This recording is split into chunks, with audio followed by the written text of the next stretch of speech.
Dear Delegate,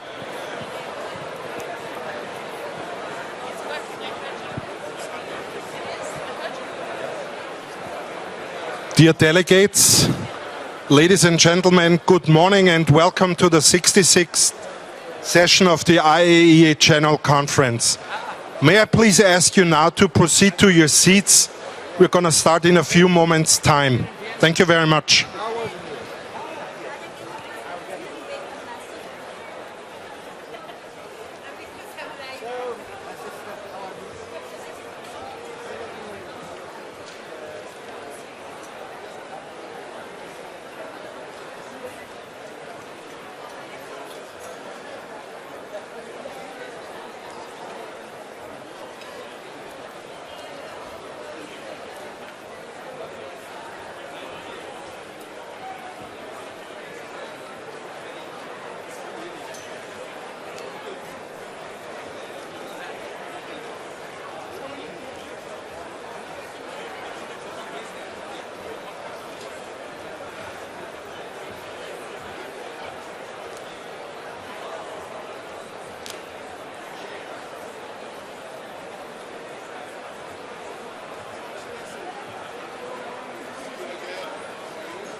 Bismillah ar-Rahman ar-Rahim.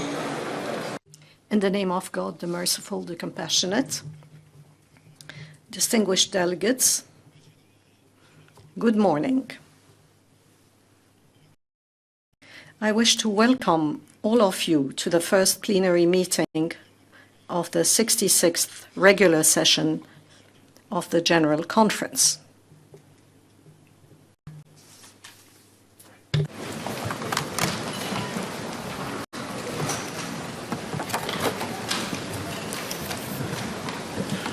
بموجب المادة 48 Under Rule 48 of the Rules of Procedure, I now invite the conference to observe a minute of silence dedicated to prayer and meditation.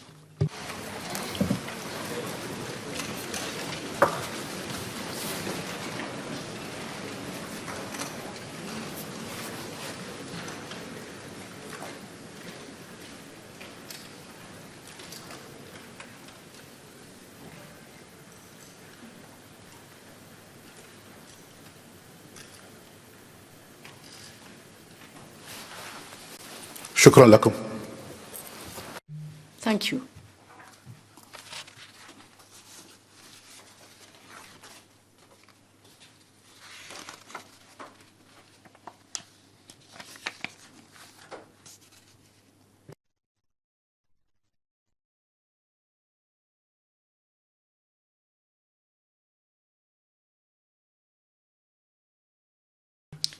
In the name of God, the merciful, the compassionate.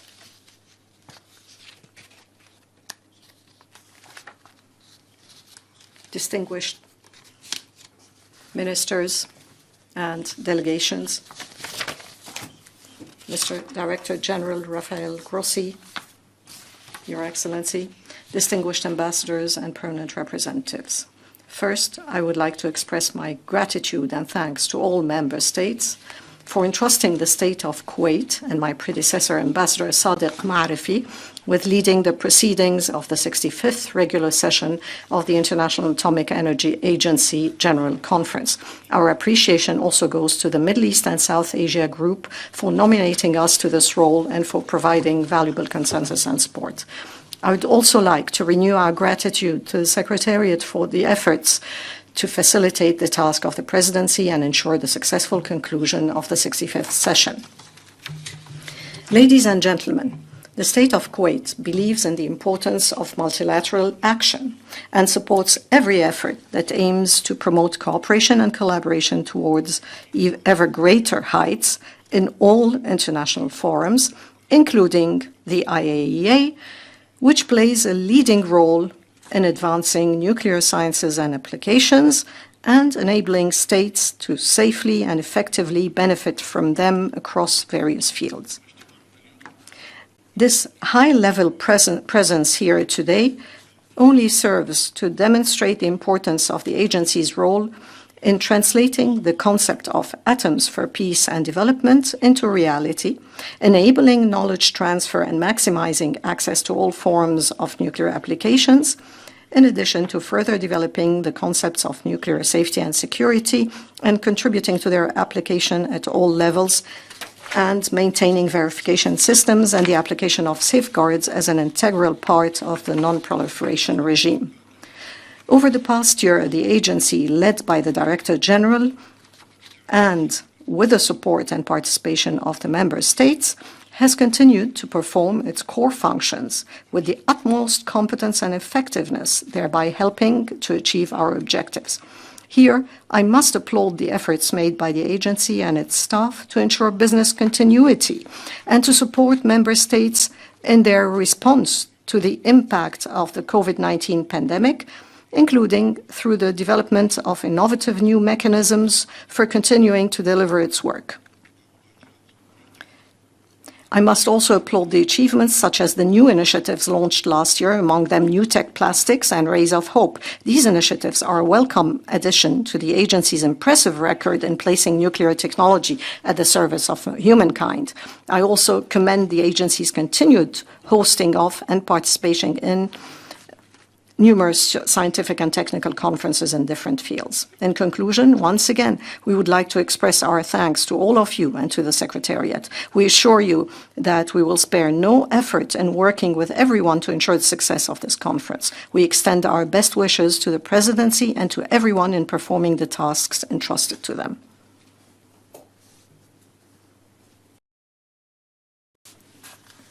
May we now pass on to our first item of business, the election of officers and the appointment of the General Committee. I now invite a nomination for the office of the President of the General Conference during its 66th regular session. As all of you know, it is the turn of the Western European Group to provide this year's President. I now give the floor to the distinguished resident representative of Germany in his capacity as co-chair of the Western Europe Group. You may address us from your seat, sir.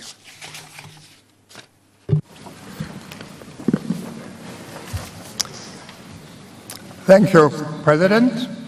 On behalf of the Western European Group, I have the pleasure to inform you that the group wishes to nominate His Excellency Alessandro Cortese, Ambassador of the Republic of Italy, as President of the 66th General Conference of the IAEA. Thank you.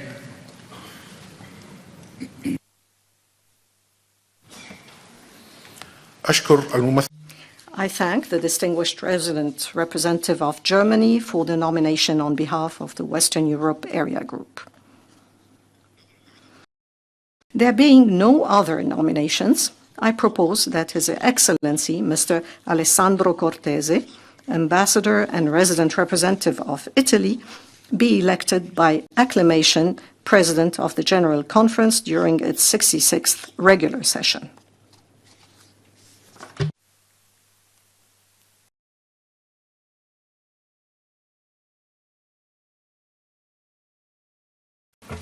وقد تقرر It is so decided.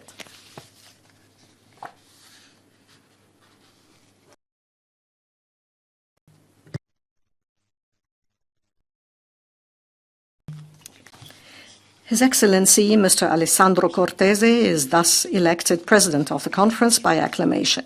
On behalf of all delegates and on my own behalf, I'd like to offer him our warm congratulations and also our good wishes for a successful conference. I now invite him to take the chair and, in doing so, appeal to delegates in the interest of saving time and in accordance with a decision taken by the conference several years ago and successfully implemented since then, to reserve their congratulatory statements to him until they make their general debate statements.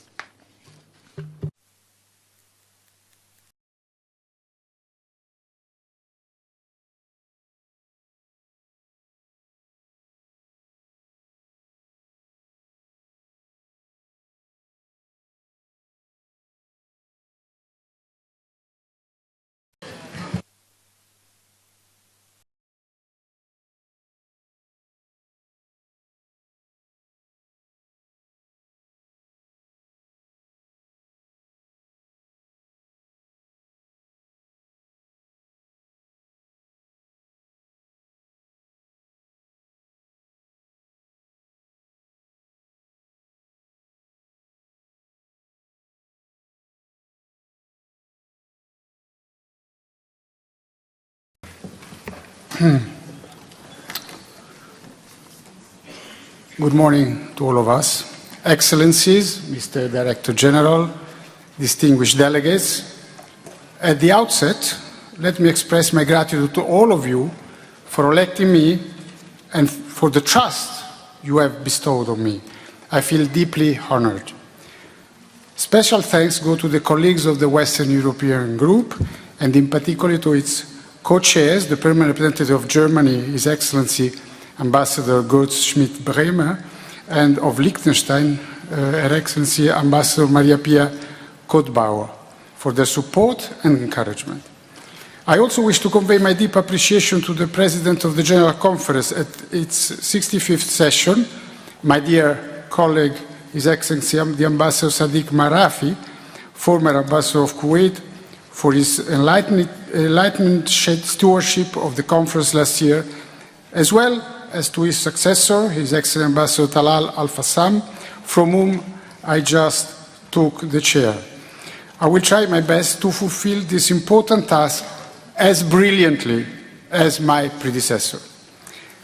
Excellencies, distinguished delegates, we shall not forget that the agency was created with the mission to accelerate and enlarge the contribution of atomic energy to peace, health, and prosperity throughout the world, meaning that nuclear science should be used safely and securely at the peaceful service of all mankind.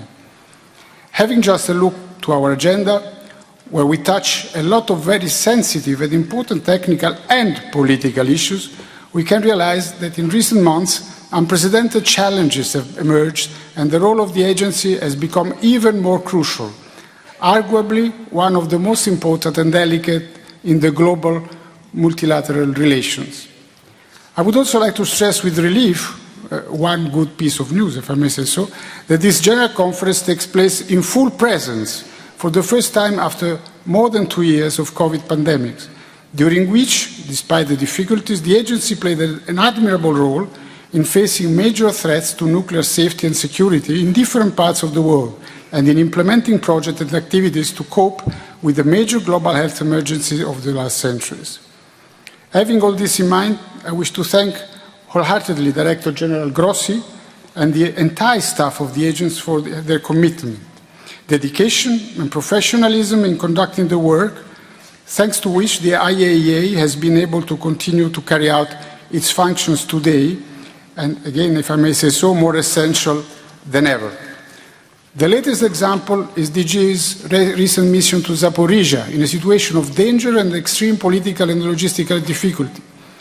This is the best demonstration not only of the professionalism, but also of the courage that the agency, its DG and its officials are capable of in the fulfillment of their duties. But in order to do this, let me remind you, they must be assured of the support of the board and of all of us convened here today in this General Conference. Distinguished delegates and dear friends, the work which expects us all at the 66th General Conference implies greater commitment and responsibilities than ever. I think we must all be aware of this. In my capacity as chairman, I feel the moral duty to make an appeal to all of you. Let's make sure that the spirit of the United Nations and of the founding principle of the International Atomic Energy Agency, peace, cooperation, scientific progress, technological advancements, economic and human development, sustainability, are alive and kicking in this room. I'm well aware that the so-called Vienna spirit sometimes might seem as it were fading, but I'm convinced that the Vienna spirit will help us in making this General Conference a great success. As I said earlier, we must aim very high to allow the agency to continue contributing to devise concrete solutions to a number of major challenges facing humanity today. Nuclear application can be and must be a real game changer to address all these challenges all over the world. This simple consideration offers also the measure of how important the IAEA is in reaching many of the sustainable development goals of the United Nations. However, Excellencies and distinguished delegates, all these aspirations for the progress of the human condition become unattainable if we lose sight of the fundamental values of peace and cooperation among nations and peoples. I thank you for your kind attention and patience, and I count on your support during this General Conference, which I hope will allow us to accomplish successfully our work over the next few days. Thank you very much.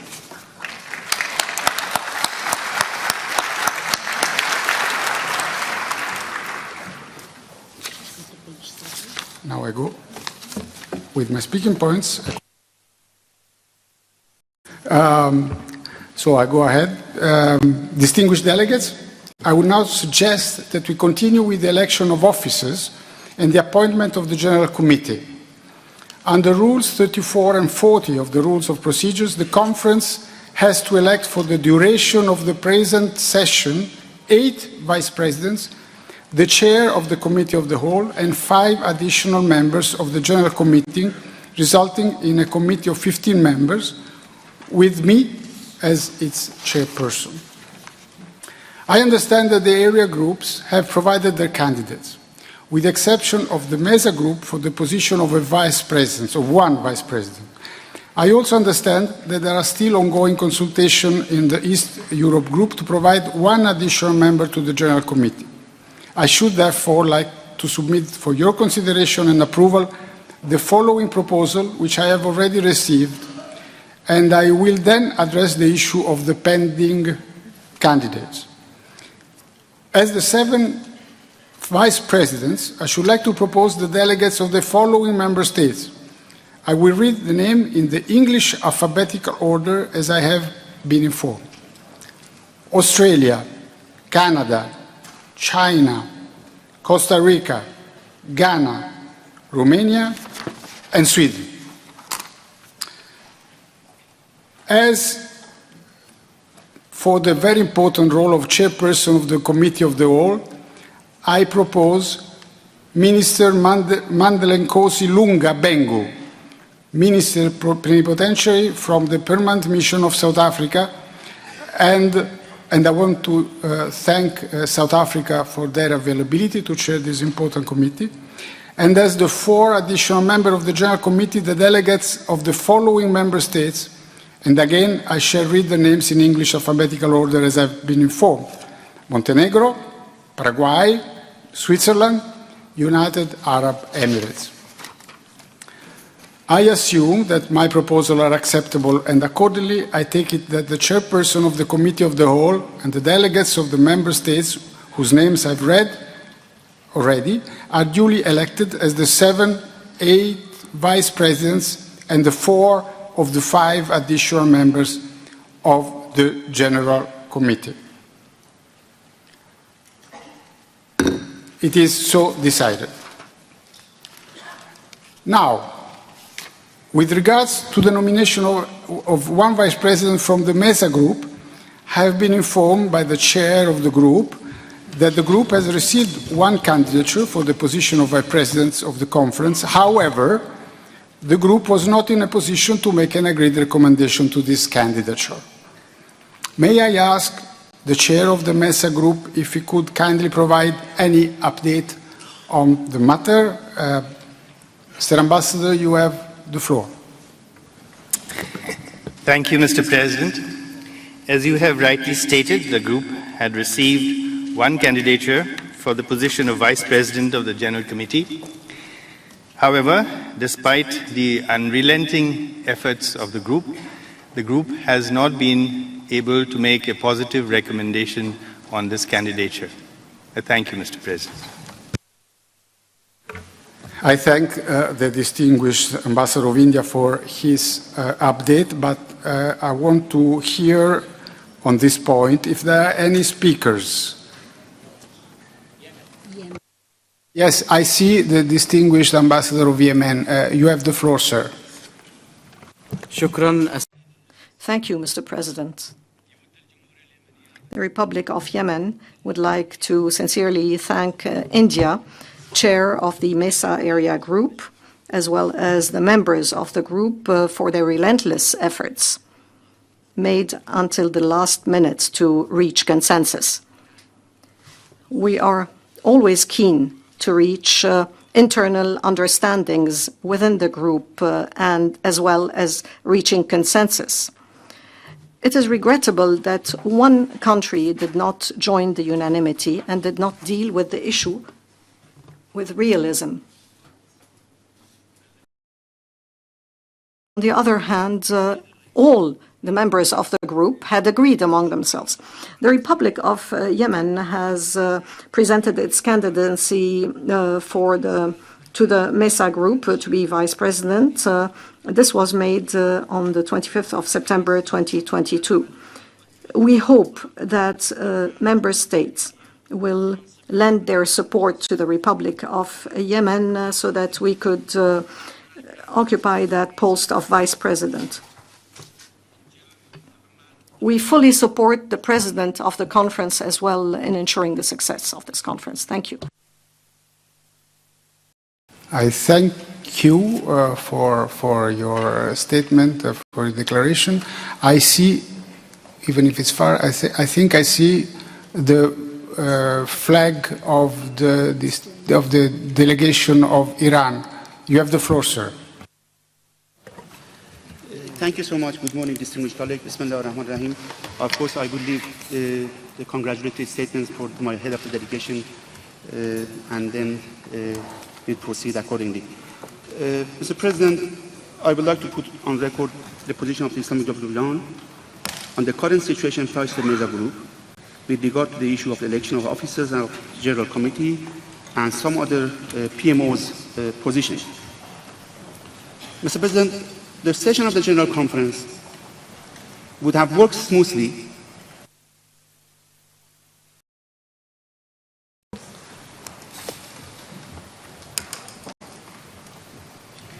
without having any organizational challenges, and Iran continues to fully support the operational principles and practices of regional groupings in the framework of international organizations based on the cooperation and accommodation, spirit and inclusiveness of the participation.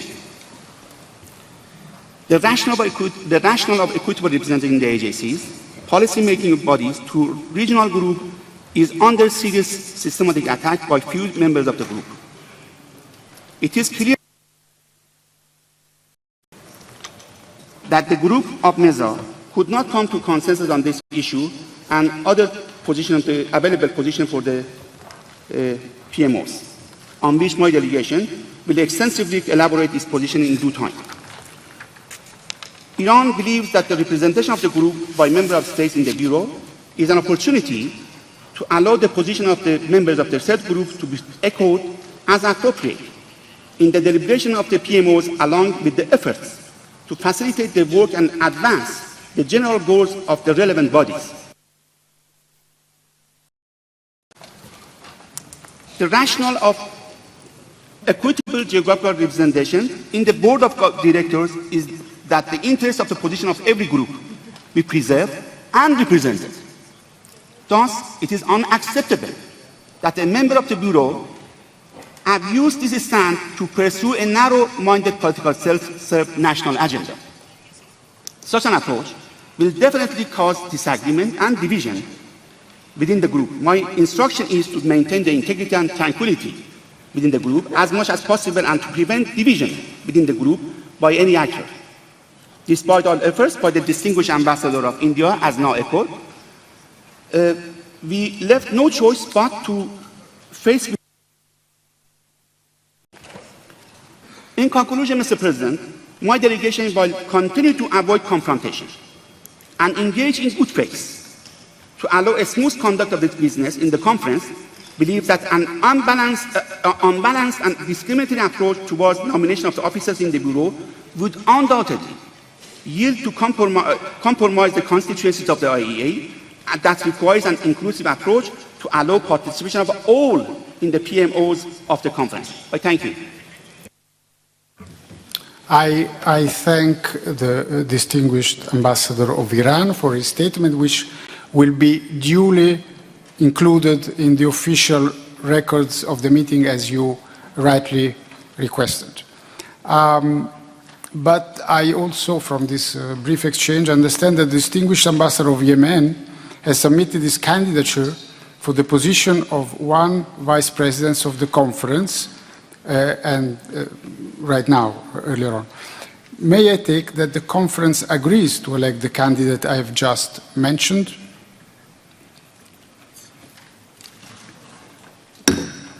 It is so decided, and I thank you once again for your flexibility. I now, with regards to the additional member of the East European Group, I understand that there are still ongoing consultations within the group, and in order not to delay our work, I would therefore suggest that we proceed with our work as General Committee, and I will inform the conference in due course whenever I receive the update from the Eastern European Group on the outcome of their consultation. I hope, first of all, I wish to really make an appeal to the group and the Slovenian chairmanship of the group to propose some candidates, but I trust that this way of proceeding is agreeable to the conference. Thank you. Now, members of the General Committee, except for one, have been duly elected. All of them will hold office until the close of the conference's current session. On your behalf and on my own behalf, I would like to offer them my warmest congratulations. I look forward to working closely with them with a view to ensuring a successful conference this week. I shall be requiring the Vice Presidents to take the chair from time to time, and I'm already grateful for your availability, and leave me a little of time for other issues. And I hope that they will make themselves available when called to do so. I propose the holding of the first meeting of the General Committee today in the afternoon at 2 p.m. in our, I would say, lunch break, which will be a meeting break. This meeting will take place in boardroom CR6 at the 7th floor of the C building of the VIC. Further, I would seek your concurrence that we deal with the items of the provisional agenda this morning as contained in document JC 66/1 in the following order, pending receipt of the General Committee recommendation on our provisional agenda. So I'm just showing the way forward, but the actual adoption of the agenda will be done after General Committee's consultation. Item 3, message from the Secretary General of the United Nations. Item 4, statement by the Director General. Then I propose that we take up item 6, contribution to the Technical Cooperation Fund for 2023, and item 7, general debate and annual report for 2021. Therefore, I propose to suspend Rule 42 of the Rules of Procedure of the General Conference, and this is consistent with past practice. Failure to proceed in this way would considerably delay the start of the general debate, in which several ministers are scheduled to speak today. Therefore, may I take it that the conference accept my proposal to suspend Rule 42 and proceed with the consideration of the items as envisaged in provisional agenda, while the agenda will be adopted at a later stage. It is so decided. So, distinguished delegates, we now proceed with item 3 of the agenda, and on this I have the great pleasure of inviting Ms. Ghada Fatih Weli, Director General of the United Nations Office at Vienna, to deliver a message to the General Conference from the Secretary General of the United Nations. I then give the floor, with pleasure, to Ms. Weli and invite her to address the conference from the lectern. You have the floor, Madam. Thank you, Mr. President.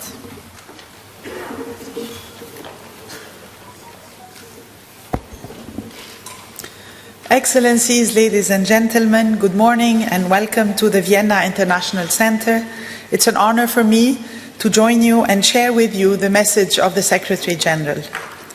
I'm pleased to send greetings to the General Conference of the International Atomic Energy Agency. This past year has been marked with grave trials and tests. We face continued challenges posed by the COVID-19 pandemic, the ramifications of the ongoing war in Ukraine, and other crises of global consequences, not least climate change. On all these fronts, the IAEA has made important contributions to helping achieve a safer and more secure world, acting as an expert, impartial and technical interlocuteur. On COVID-19, the IAEA has utilized nuclear and nuclear-driven techniques to provide critical support to member states.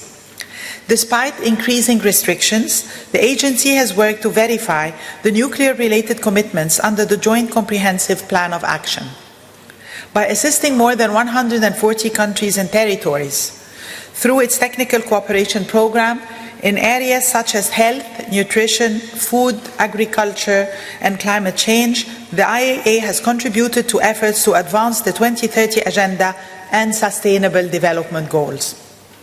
And, of course, the IAEA has been at the forefront of the critical task to ensure the safety, security, and safeguarding of nuclear facilities in Ukraine, especially the Zaporozhye nuclear power plant. I thank Director General Grossi and the IAEA team for their critical work to consult with relevant parties on concrete measures to ensure the safety of the plant and the area surrounding it. I believe that the presence of the IAEA at the plant is a very important deterrent, and I repeat my call for an end to attacks and for the re-establishment of the purely civilian nature of this plant. I look forward to further strengthening our cooperation across the board. I wish you a successful General Conference. Excellencies, distinguished participants, Director General Grossi, On behalf of the UN family in Vienna, allow me to add my appreciation to that of the Secretary General for the IAEA's work for a safer and more secure world. I wish you fruitful discussions and a very successful session. Thank you.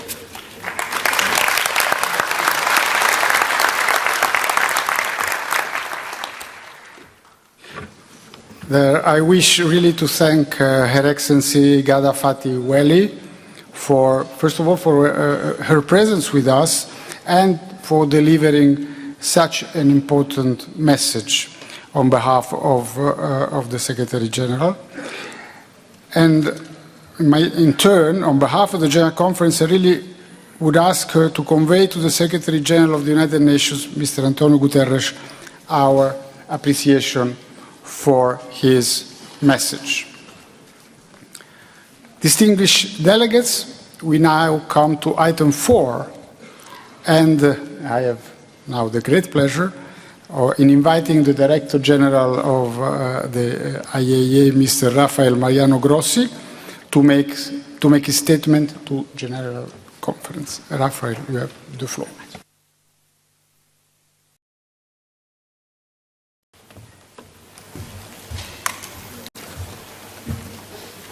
Dear colleagues, good morning.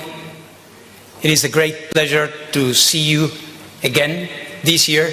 As the President was just reminding us, almost as always, I've been informed that around 2,700 registrations have been received this year, which bring us to more or less the amounts of historical average.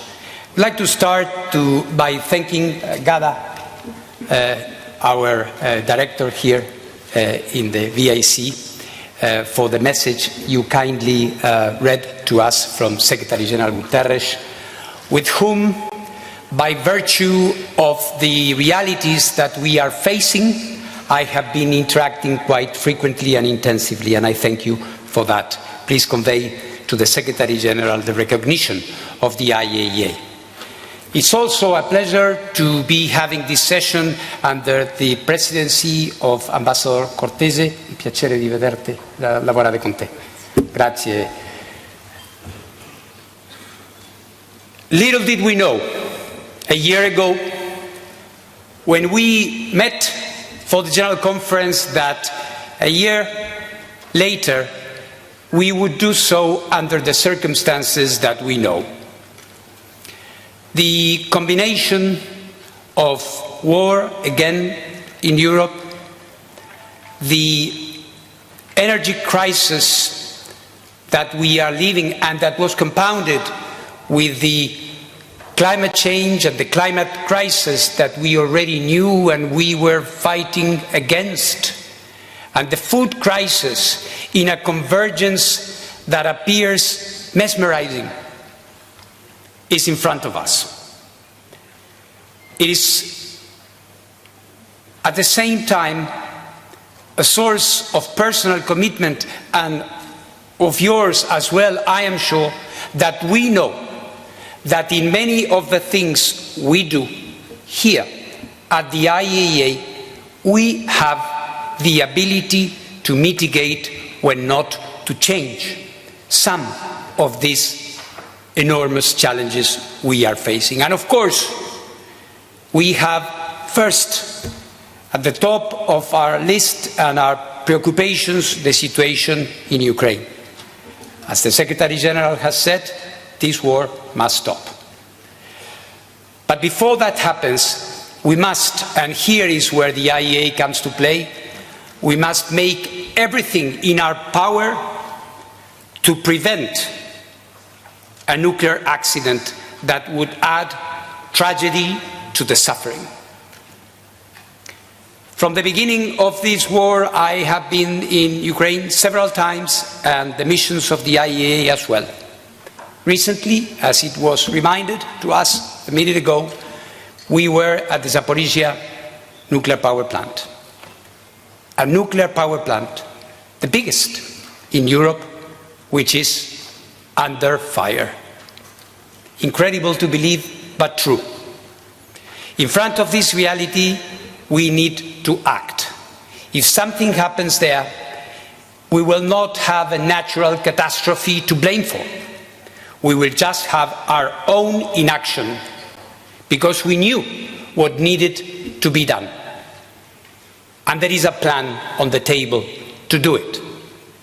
Last week, I had an opportunity to start consultations with Ukraine and with the Russian Federation on the urgent establishment of a nuclear safety and security protection zone around the Zaporozhye nuclear power plant. This is possible. This must be done, and I am ready to continue these consultations in both countries this week so that we can protect this plant.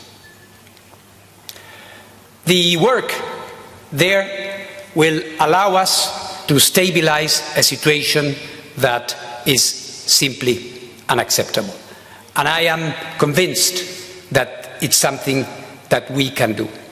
Of course, when we refer to the issues of Zaporozhye and the way in which we can work, I want to pay homage to the mission of the IAEA present there.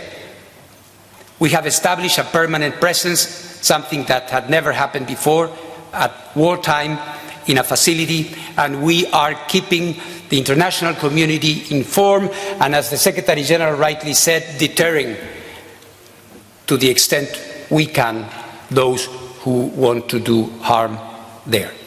Our work will continue, and I hope to keep you updated and to bring at least, if not the good, the positive news of some good developments while we establish a protection zone there.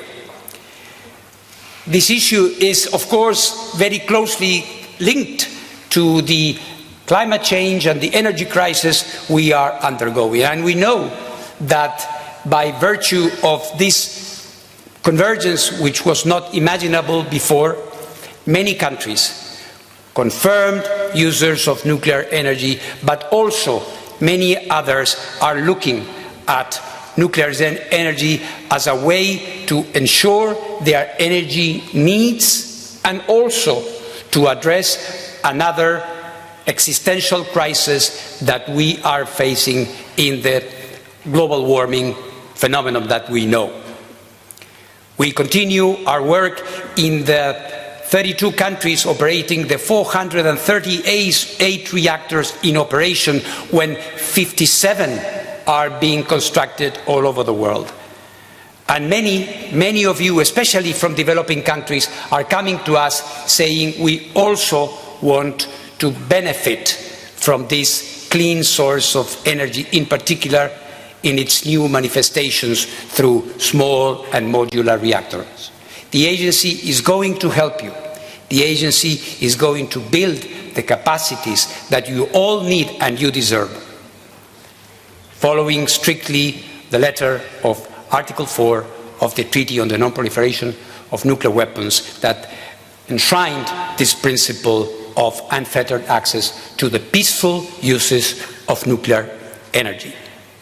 The IAEA has, in the past, and will continue, having the rightful place that nuclear energy must have in the global debates on nuclear energy. We did it last year in Glasgow, and we are going to do it this year in Sharm el-Sheikh, where in Egypt, a country that has taken a decision to have a nuclear program is going to be hosting this important conference. And so, from an unexpected participant 2 years ago, a nuclear pavilion will be opened in Sharm el-Sheikh. Times are indeed a-changing. The work on nuclear energy, of course, is important, but equally important is what we do to improve the lives of those in need. And here is where our work on nuclear applications come to the fore. We said that we should do much more to fight the silent killer of non-communicable diseases, and in particular, cancer. In February this year, I went to Addis Ababa, and with the President of the African Union, we launched rays of hope, because 70%, 70, of the African population does not have any access to radiotherapy. Because in many other parts of the world, in Latin America, where I come from, and in some parts in Asia, people simply die of absolutely preventable and curable forms of cancer. And Rays of Hope is raising hopes. From Benin to Chad, to the Democratic Republic of Congo, to Mali, to Kenya, to Senegal, and many other countries are already working with us, increasing their capacities to fight cancer. Support us. It's not difficult. It's not expensive. We have the technology, we know how to do it, and we do it in close cooperation with WHO. Dr. Tedros Ghebreyesus has been supporting us from day one, and we are in constant contact with the WHO teams to provide a better service. In the same spirit of cooperation, we are working on food security. A few days ago in Rome, I met with my dear friend, DG Chu Dongyu, and the IAEA and the FAO are also joining forces to work on food security. Our incredible laboratories in Seibersdorf are helping us in plant breeding, in food production, and in many other areas that are so required by our member states to face the problems linked not only with the current food crisis, but also in developing drought-resistant crops and other forms of production to face the problems linked with global warming. The environment is suffering, and the IAEA is working through its environmental and marine laboratories on another flagship initiative that has captured the imagination and the will of many around the world, and it is called NUTEC, Nuclear Technologies Against Plastic Pollution, one of the major challenges of our time. And we are going to be working with you in many, many regions of the world on this urgent task that we have ahead of us. Dear colleagues, of course, we are known as the nuclear watchdog, and we take this task very seriously. We must prevent nuclear proliferation. We must make sure that this blessing of the nuclear energy for peace and for development is not turned into an instrument of destruction and suffering. We take this job seriously as more and more countries precisely are moving into nuclear energy. We also look into the issues that have been capturing, of course, the headlines, and we know that we have in here issues like the ones that we still need to resolve with the Islamic Republic of Iran. And I welcome the presence of the President of the Atomic Energy Organization of Iran, with whom I will be meeting later today, because we need to find common solutions for problems that are not going to go away if we don't solve them in a collaborative fashion. Unfortunately, this is not the case with DPRK, where a nuclear program is forging ahead, unfortunately, against the provisions of several United Nations Security Council resolutions. The world of proliferations and safeguards is evolving, and of course, with the advent of projects to benefit from naval nuclear propulsion, the IAEA must also provide the necessary and indispensable technical answers to this issue, which is foreseen in the existing legal framework. Ladies and gentlemen, this work, as you see, is vast. We are faced with an enormous number of problems, but we know that when we work here at the IAEA, we have the enormous privilege of doing something about them. I look forward to this great yearly gathering, to listen from you, to hear from you, but above all, to get the support that, as you have heard me now say, it is even more indispensable. I thank you very much.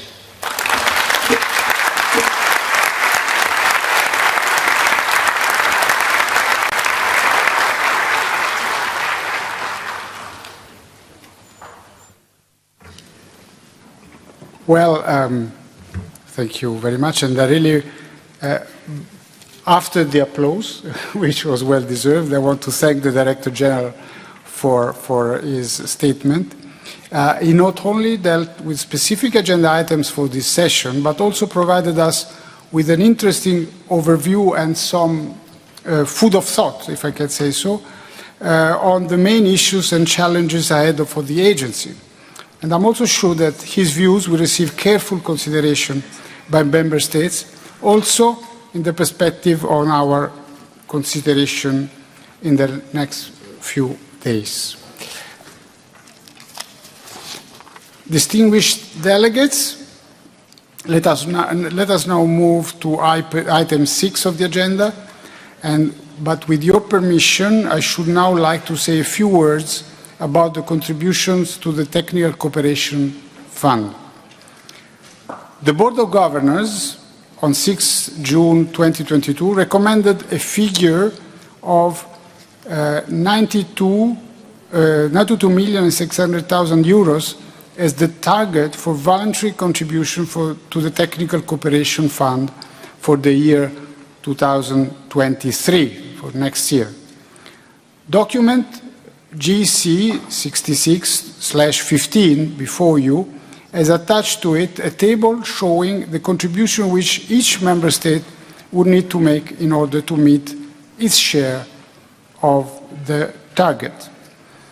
The early pledging and payment of contribution to the Technical Cooperation Fund greatly helped the Secretariat in planning the agency's technical cooperation program, and I would therefore urge all delegations that are in the position to do so and have not done so as yet to notify the Secretariat during the current session of the contributions that the governments will be making to the TC Fund for 2023. I am pleased to note that already 32 member states have made their pledges to the TC Fund for 2023.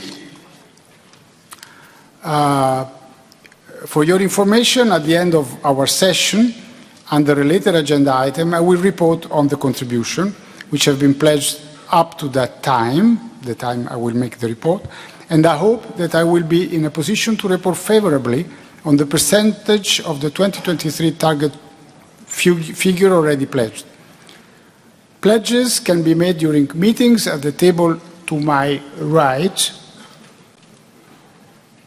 marked with the inscription financial contributions. Between meetings, they can be made in room number MOE 67 on the ground floor of this building, where delegates can also make inquiries concerning the regular budget contributions. Distinguished delegates, let us now turn to item 7 of the agenda, which is the general debate and the annual report for 2021. Before giving the floor to the first speaker on my list, I would like to make a few comments and suggestions regarding the conduct of the general debate, which is expected to continue during the next few days. Member States were provided the option of submitting pre-recorded video statements to be delivered in the general debate. And Member States are requested as well to limit the respective statements delivered in the general debate to 7 minutes, also to allow us to finish our work before the weekend, next weekend. Longer statements, of course, may be posted on the General Conference webpage. Therefore, I really invite Member States who have statements which are longer than the 7 minutes to deposit their statement and limit themselves to a shorter one. In this connection, I would also appeal for your cooperation, allowing me to start our meetings punctually every day. and ask you to be available to deliver your statements when called upon to do so. Delays in starting our meetings will reduce the number of speakers we can accommodate in each session. Lastly, I appeal for your understanding and cooperation in the arrangements of the daily speakers list and the order of speakers. The list, I remind you, was opened in June. However, adjustments may be required in order to meet contingencies. I'm confident that the Secretariat will do its best to cope with conflicting demands and will be consulting individual delegations when finalizing the list of speakers for each day. I take it that the conference is in agreement with the suggestion which I have made with regard to the handling of the speakers list for the general debate. I don't see any comments, is therefore so agreed, and I thank you for your cooperation. Now, we start with the moment many of you were waiting for, certainly with me as the chair. So I now have to open the list of speakers. I have the great pleasure in inviting the first speaker in the general debate. In this case is Mr. Mohammed Eslami, Vice President and Head of the Atomic Energy Organization of the Islamic Republic of Iran. Sir, you have the floor.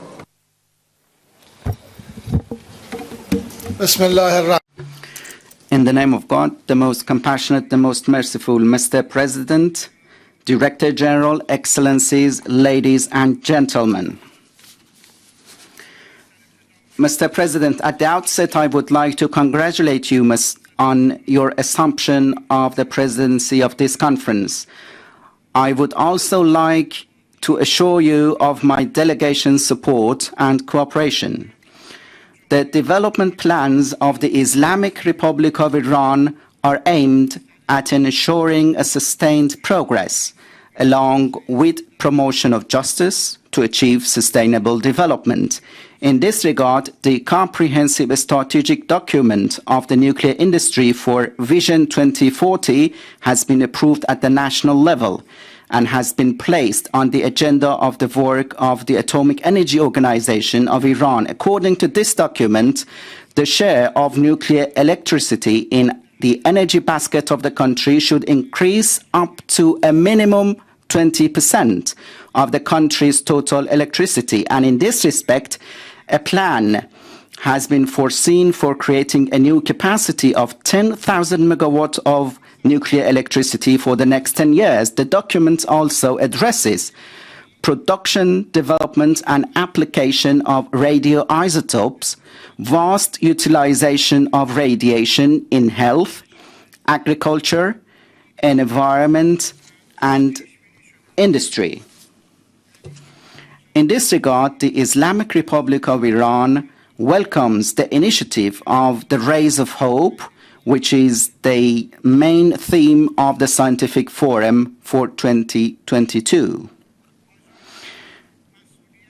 The agency to achieve the global goal to zero carbon emission by 2050 shoulders a special responsibility. Fortunately, the Director General of the agency has highlighted the importance of this issue in various international fora, including the 26th Conference of the Parties to the United Nations Framework Convention on Climate Change, held in Glasgow, as well as during the 10th NPT Review Conference held recently in the city of New York. Mr. President, I would like to take this opportunity to make some clarification on the Joint Comprehensive Plan of Action as a deal. The JCPOA is an outcome of a collective effort which consists of a delicate balance of reciprocal commitments and responsibilities, during which Iran limits its nuclear enrichment activities, reduces its capacity, slows its momentum, and accepts a robust verification system for a specified period of time, and in return, the illegal, cruel sanctions and the relevant obstacles on the way of Iran's international economic, commercial, and financial cooperation and interactions should be removed by the other side. Furthermore, the JCPOA, amongst others,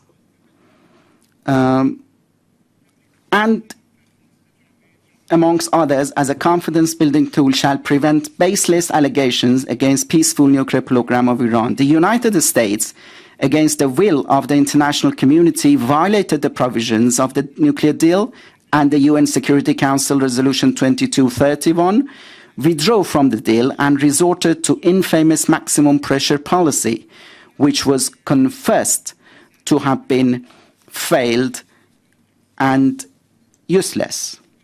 However, after 2.5 years of continuing proliferation of economic sanctions against different sectors of Iran's economy by the United States and lack of practical remedies by E3/EU inaction, Iran's parliament enacted a bill entitled A Strategic Action Plan to Remove Sanctions and Protect the Interests of the Iranian Nation, which determined inter alia certain actions for the Atomic Energy Organization of Iran. As it has been stated on various occasions, the Islamic Republic of Iran still adheres to the 2015 nuclear agreement. Iran's remedial measures have been taken in response to the violation of the obligations of the other side. If the other parties to the deal return to their obligations by removing all obstacles as well as sanctions, the continuation of Iran's remedial measures would be ceased pending legal permission from the relevant authorities, including the parliament. Mr. President, the Islamic Republic of Iran, as a responsible member of the IAEA, has always rendered its support to the full and non-discriminatory implementation of the Non-Nuclear Proliferation Treaty and its comprehensive safeguards agreement. Iran has an exemplary record of cooperation with the agency in this regard. I would like to clarify here, Mr. President, that there are no undeclared nuclear materials and activities in Iran. All allegations are merely based on false and fabricated information provided by the occupying Israeli regime. The Islamic Republic of Iran truly expects the agency to provide its reports on verification activities in a more professional, impartial, and independent manner. Mr. President, distinguished participants, it is highly expected that the agency preserves its integrity and credibility, not to allow certain elements to raise under different guises old allegations which were already closed in 2015. Once again, I would like to reiterate that these old delegations were closed in 2015. The case has been terminated, but they have been retrieved under various excuses. We believe that the agency must refrain from relying on baseless, false information taken from unreliable resources. In this way, the agency shall maintain its independence, impartiality, and professionalism, and play a constructive role. And this could be reversed only when sanctions against the Iranian nations are lifted, and we are always ready to cooperate with the agency. I thank you for your attention.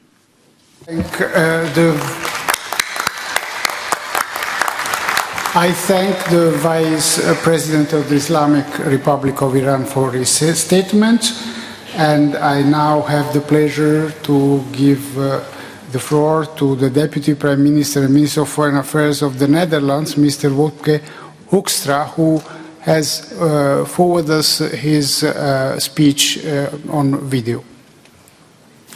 Ladies and gentlemen, in today's unstable and grim reality, international cooperation is more important than ever. The work of the International Atomic Energy Agency is absolutely essential. Over the past months, one name has been on everyone's mind: Zaporozhye. The incidents at this nuclear power plant in Ukraine continue to pose a great danger to workers as well as to anyone living near the plant. Director General Grossi, I would like to commend you and your team for your boldness and determination in protecting their safety as well as ours. You have achieved an important diplomatic feat in ensuring inspections could take place at the power plant. And by doing so, you have shown the value not only of your own work, but of the agreements we have made together. The values of the rules-based order. And despite severe conflict, the work of the agency continues. Inspections underpinned by our common interests. Inspections that form the basis of our safety and security. And it is paramount that the 7 indispensable pillars of nuclear safety and security are upheld. They represent the most fundamental of the basic rules that should be followed in order to ensure the safe and secure operation of nuclear facilities. They're easy to understand and don't require a full read-through of the agency's safety standards and nuclear security series. Ladies and gentlemen, in the unstable reality we all live in, we must be able to rely on existing commitments to non-proliferation and nuclear disarmament. And in that respect, we must continue to strengthen the nuclear disarmament and non-proliferation regime. We all know that the Non-Proliferation Treaty is fundamental to international peace and security. It represents our shared determination to prevent nuclear conflict and work towards global zero. But like any other commitment, it requires a collaborative effort to ensure it remains relevant. In light of this, the Netherlands has endeavored to play a constructive role as one of the co-chairs of the NPT Review Conference. We regret Russia's blocking of this final document, preventing us from reaching a consensus. But I also note that 190 countries were ready to compromise and strike a deal. We should use that positive momentum to keep moving forward in making our world a safer place. In the unstable reality we live in, we also need safeguards. Because without safeguards, there wouldn't be a non-proliferation regime. Hence, we call on all member states who have not yet done so to sign and ratify a comprehensive safeguards agreement and an additional protocol. We support the agency's state-level approach, ensuring a safeguard system that is fit for purpose. And in respect of new commitments with regard to non-proliferation, a renewed nuclear agreement with Iran is and remains of the utmost importance. We're all aware of the importance and positive impact of nuclear technology. Technology that can help cure, feed and protect people. Technology that can improve our lives in the world we live in, on condition that it is safe and secure, and that it doesn't contribute to nuclear proliferation. It is the agency that helps us on all of these counts. And as the use of nuclear technology grows, so does the amount of nuclear material worldwide. We must ensure that this material is used responsibly, and that the agency has the means and tools to apply its safeguards and carry out its safety and security tasks. Ladies and gentlemen, we need boldness and we need determination to protect our safety and security. Boldness and determination as shown by Mr. Grossi and his team. Boldness and determination that we must show today. I wish you a very fruitful conference. Thank you very much.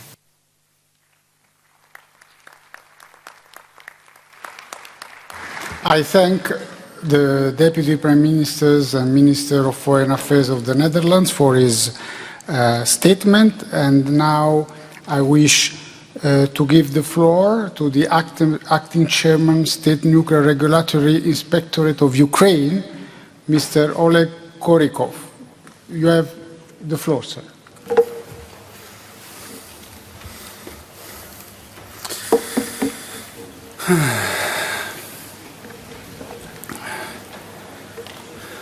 Mr. President, let me congratulate you on your election as a President of the 66th session of the IAEA General Conference. The Ukrainian delegation wishes you good luck and is ready for constructive work under your leadership. I would like to express my country's gratitude to Director General Mr. Рафаэль Гросси, who has shown outstanding leadership during this difficult year. Mr. President, for the first time in the history of mankind, a country using nuclear energy for peaceful purposes operating 15 nuclear power plants units faced a military seizure and occupation of nuclear facilities, the largest in Europe, Zaporozhye nuclear power plant, and the exclusion zone with the confinement located over Chernobyl unit number 4, where the largest man-made accident in the history occurred. The Russian Federation is a state that seized by military means and occupied peaceful nuclear facilities in Ukraine. The Russian Federation is a nuclear state. Russian Federation is a permanent member of the United Nations Security Council.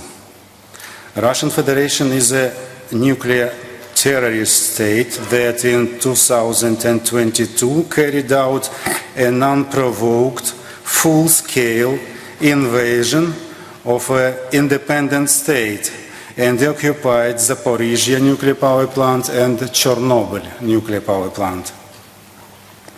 The Russian Federation is the only state in the world that shells facilities at the Zaporozhye nuclear power plant site in the immediate vicinity of the 6 nuclear reactors and spent nuclear fuel storage facility with heavy weapons.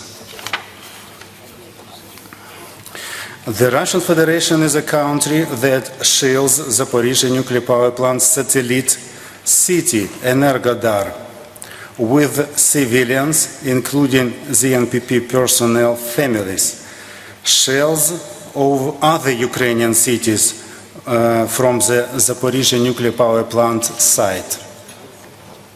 The Russian Federation is a state that terrorizes and tortures nuclear power plant employees. Nuclear power plant personnel is working under tremendous psychological pressure.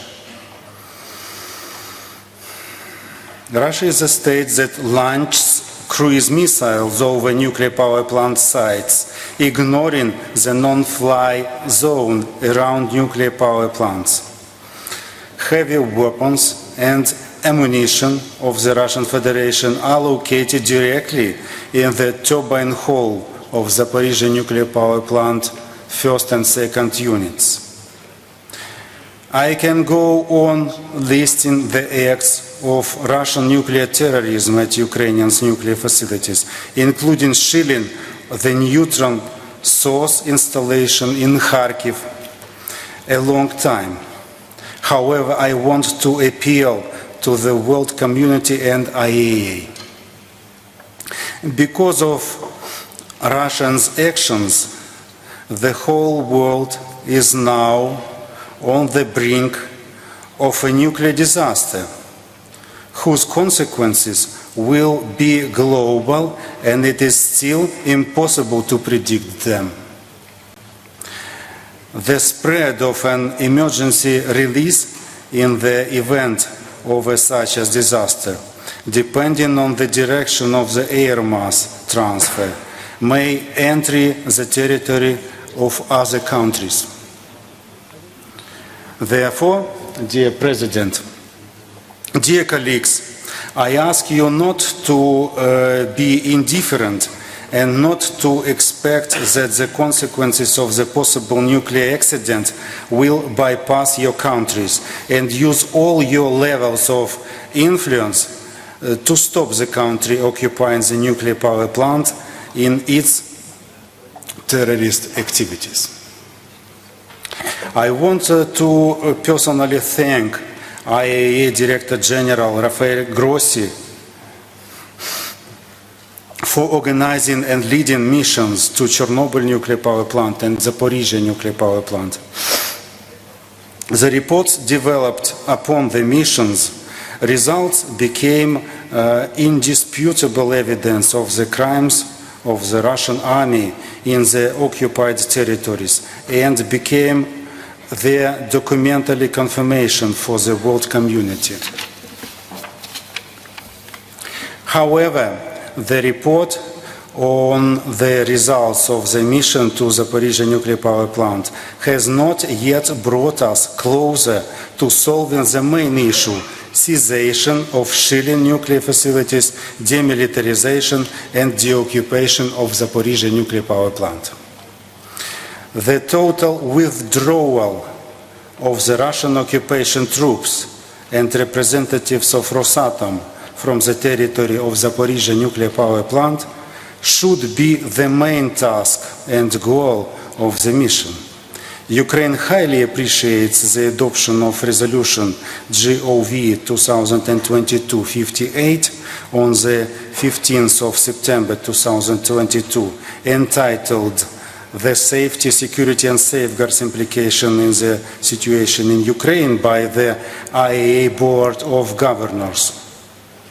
Ukraine strongly supports the call to Russia to immediately stop all actions against the related to Zaporozhye nuclear power plant and any other nuclear facilities in Ukraine in order to re-establish full control over nuclear facilities by Ukrainian competent body within the internationally recognized borders of Ukraine, including the Zaporozhye nuclear power plant, for their safe and secure operation, as well as for the full and safe implementation by the agency of its activities in accordance with the agreement between Ukraine and IAEA for the implementation of safeguards in connection with the Non-Proliferation Treaty and Agency Statute.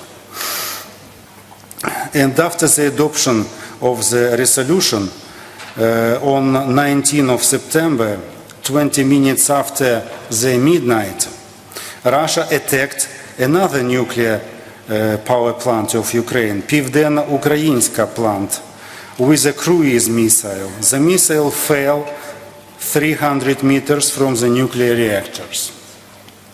Mr. President, allow me on behalf of Ukraine to thank the partner countries that have already provided and will provide equipment for Ukrainian organization in the near future within the framework of response and assistance network of IAEA. The equipment is needed for restoring the capabilities of organizations that suffered from occupation by Russian troops and will be used to overcome the negative consequences for nuclear and radiation safety caused by nuclear actions in the territory of Ukraine.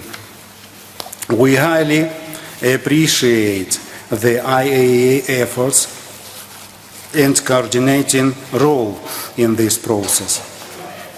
In addition, I would like to thank IAEA for the international technical assistance that is planned to be provided to Ukraine in the near future.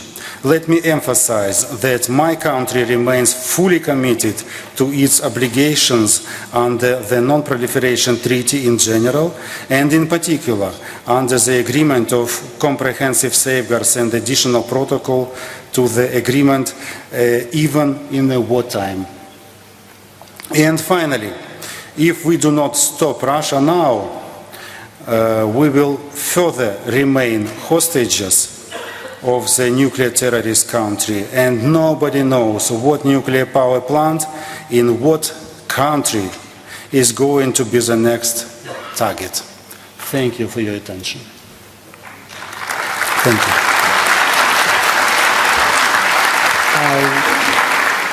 I thank the acting chairman of the State Nuclear Regulatory Inspectorate of Ukraine.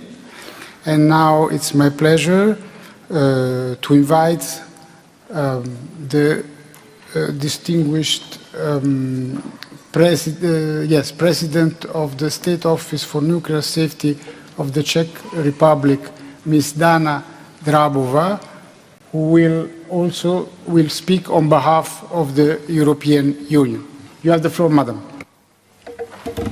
Mr. President, I have the honor to speak on behalf of European Union. The following countries align themselves with the statement: North Macedonia, Montenegro, Albania, Ukraine, the Republic of Moldova, Georgia, and Iceland. Let me congratulate you, Mr. President, on your election and thank the IAEA Director General and the Secretariat for their excellent work over the past year. The European Union attaches great importance to the IAEA's technical, independent and impartial work across its mandate. We are meeting in unprecedented circumstances. The European Union condemns in the strongest possible terms the Russian Federation unprovoked and unjustified aggression against Ukraine, which is a gross violation of international law, notably the UN Charter, and severely undermines European and global security and stability. Russia's actions pose serious and direct threats to nuclear safety and security, and the agency's safeguards verification activities in Ukraine, as highlighted in the board resolution adopted in March and September.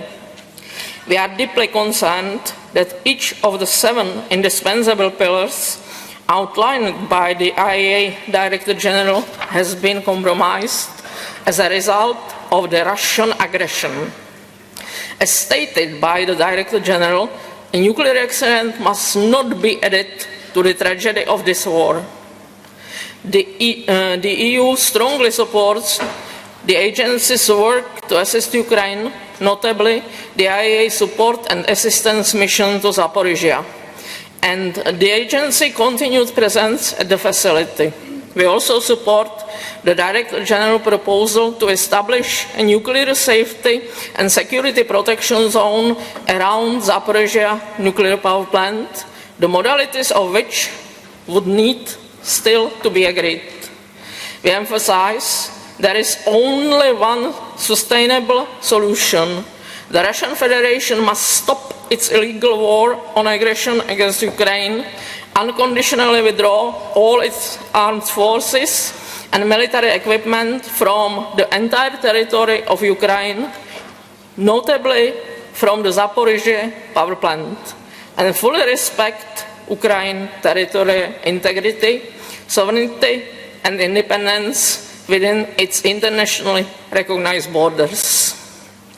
The EU reaffirms its resolute commitment and continued support for the full and effective implementation of the Joint Comprehensive Plan of Action.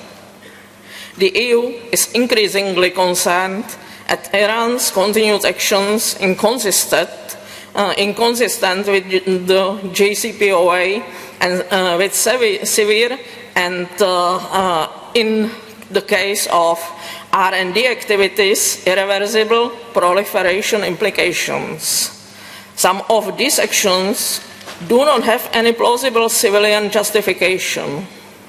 The EU strongly urges Iran to return without delay to full JCPOA implementation, including all transparency measures. The EU supports the intensive diplomatic efforts within the JCPOA Joint Commission and contacts of the EU High Representative as JCPOA coordinator with all relevant partners to achieve a return to the JCPOA by the United States and the resumption of full implementation of all JCPOA commitments by the United States and Iran. The EU member states regret that Iran has chosen not to seize the full diplomatic opportunity and call on Iran to accept it so that the JCPOA will be fully restored. We wish to underscore that the JCPOA negotiation is separate from Iran's legally binding obligations under the NPT, which are essential to the global non-proliferation regime. The EU urges Iran to cooperate in full with the IAEA without any further delay or conditionality to resolve all pending safeguard issues in accordance with legally binding obligations under the NPT Comprehensive Safeguards Agreement. The EU condemns DPRK's continued engagement in nuclear and ballistic missile activities, which are a matter of grave concern. It is highly regrettable that the DPRK has not taken concrete, verified action towards denuclearization of Korean Peninsula. We urge the DPRK to comply with obligations under multiple UN Security Council resolutions to refrain from nuclear tests and ballistic missile launches and to engage in a meaningful dialogue with all relevant parties to build a basis for sustainable peace and security. We also urge the DPRK to return to negotiations and take immediate and concrete steps towards abandoning all nuclear weapons, ballistic missiles, and related programs in a complete, verifiable, and irreversible manner.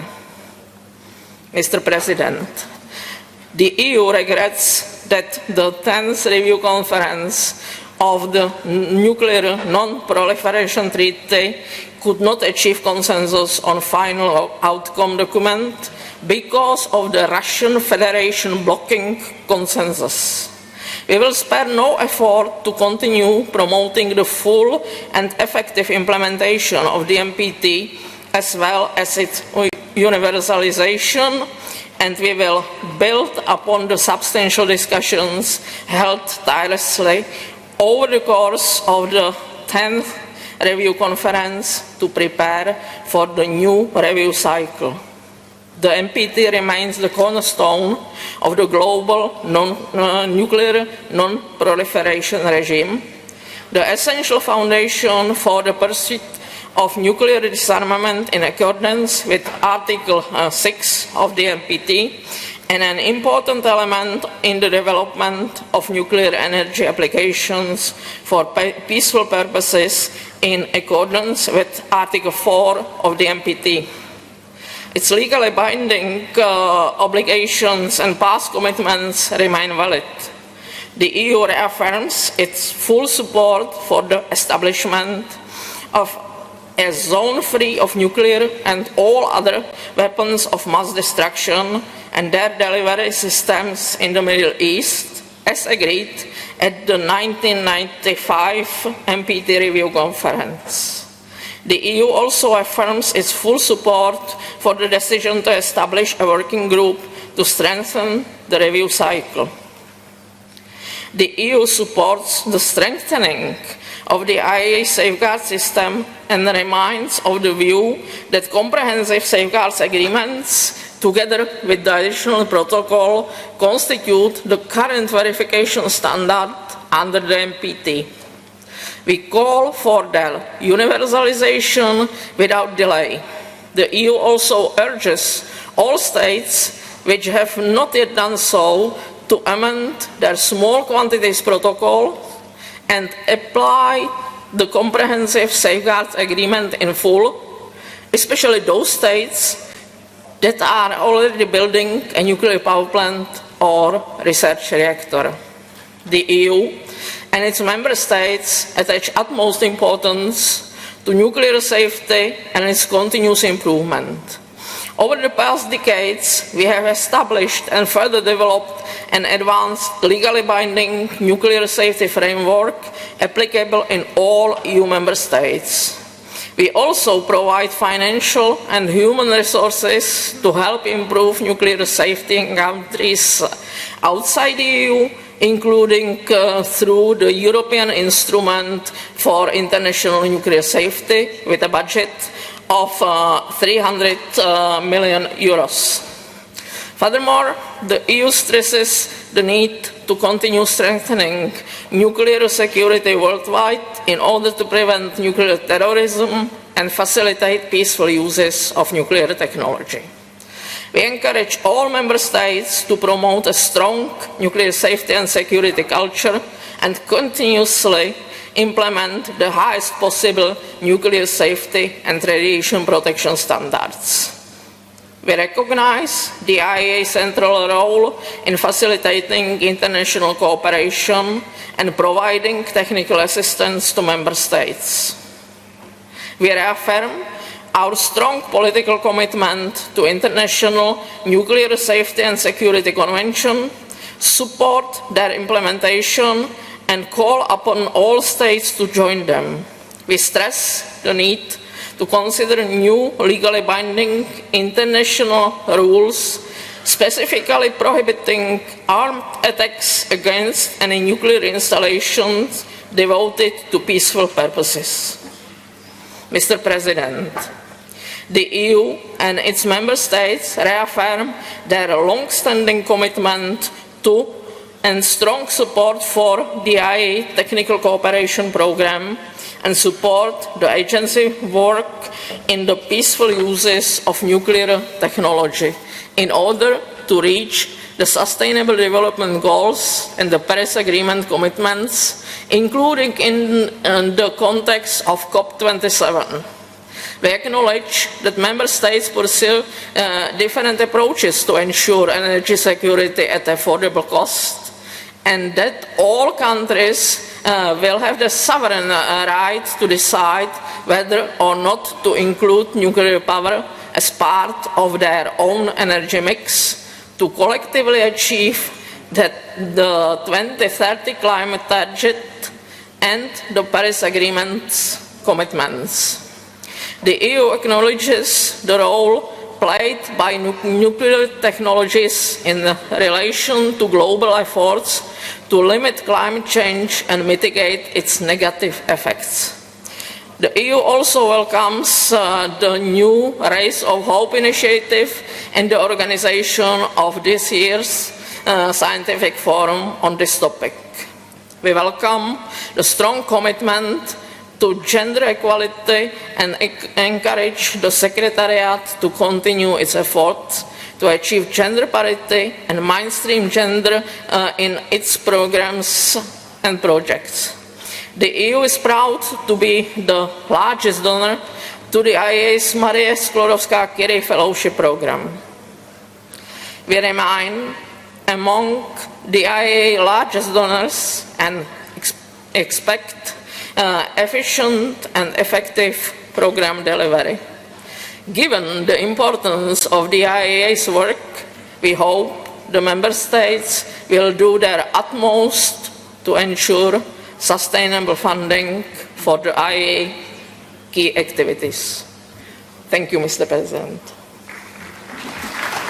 I thank the President of the State Office for Nuclear Safety of the Czech Republic, who spoke on behalf of the European Union. And for me, it's now a great pleasure to invite the Minister of Foreign Affairs and European Affairs of Austria to take Mr. Alexander Schellenberg, of course everybody knows him, to take the floor. You have the floor, sir.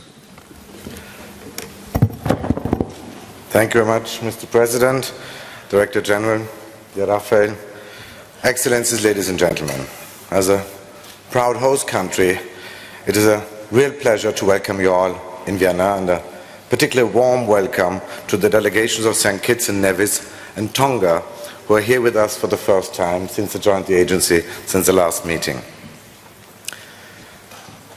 Dear colleagues, we all know that since our last conference we have witnessed monumental shifts in Europe.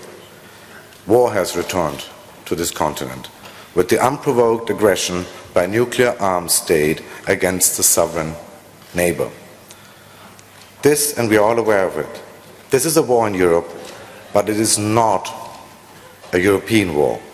Its shockwaves are felt all around the globe. A fact that became again very clear last week during the General Assembly of the United Nations.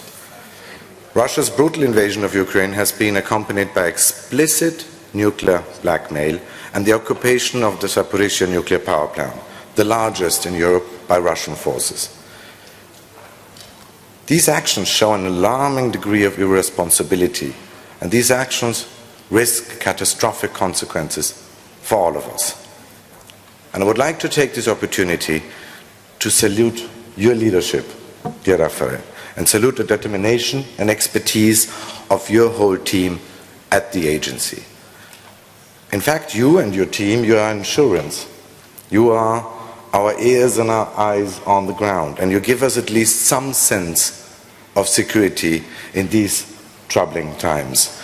Austria stands fully behind you and the work, and we are proud to have the agency here. And I have to say, it's as simple as that. You're doing, and your guys are doing, a tremendous job. Thank you for that. I believe this calls for an applause.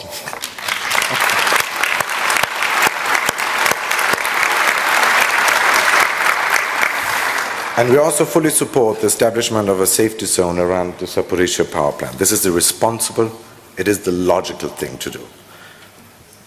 Ladies and gentlemen, over the past month, Vienna has hosted the Iran nuclear talks, and we are grateful for the EU's untiring efforts to enable all sides to return to the full participation in and compliance with the JCPOA. This is crucial if we want to avoid a nuclear arms race in the region with disastrous consequences for security and stability. And it is therefore all the more disappointing that there is still no agreement. The window of opportunity is almost closed. And meanwhile, Iran is increasing its stockpile of highly enriched uranium, which obviously serve no civilian purpose. And in terms of safeguard, I call on Iran to fully cooperate with the agency and to provide the necessary informations. Ladies and gentlemen, the developments of recent months have shaken the entire nuclear disarmament and non-proliferation regime to the core. Nuclear risks have never been this high for decades.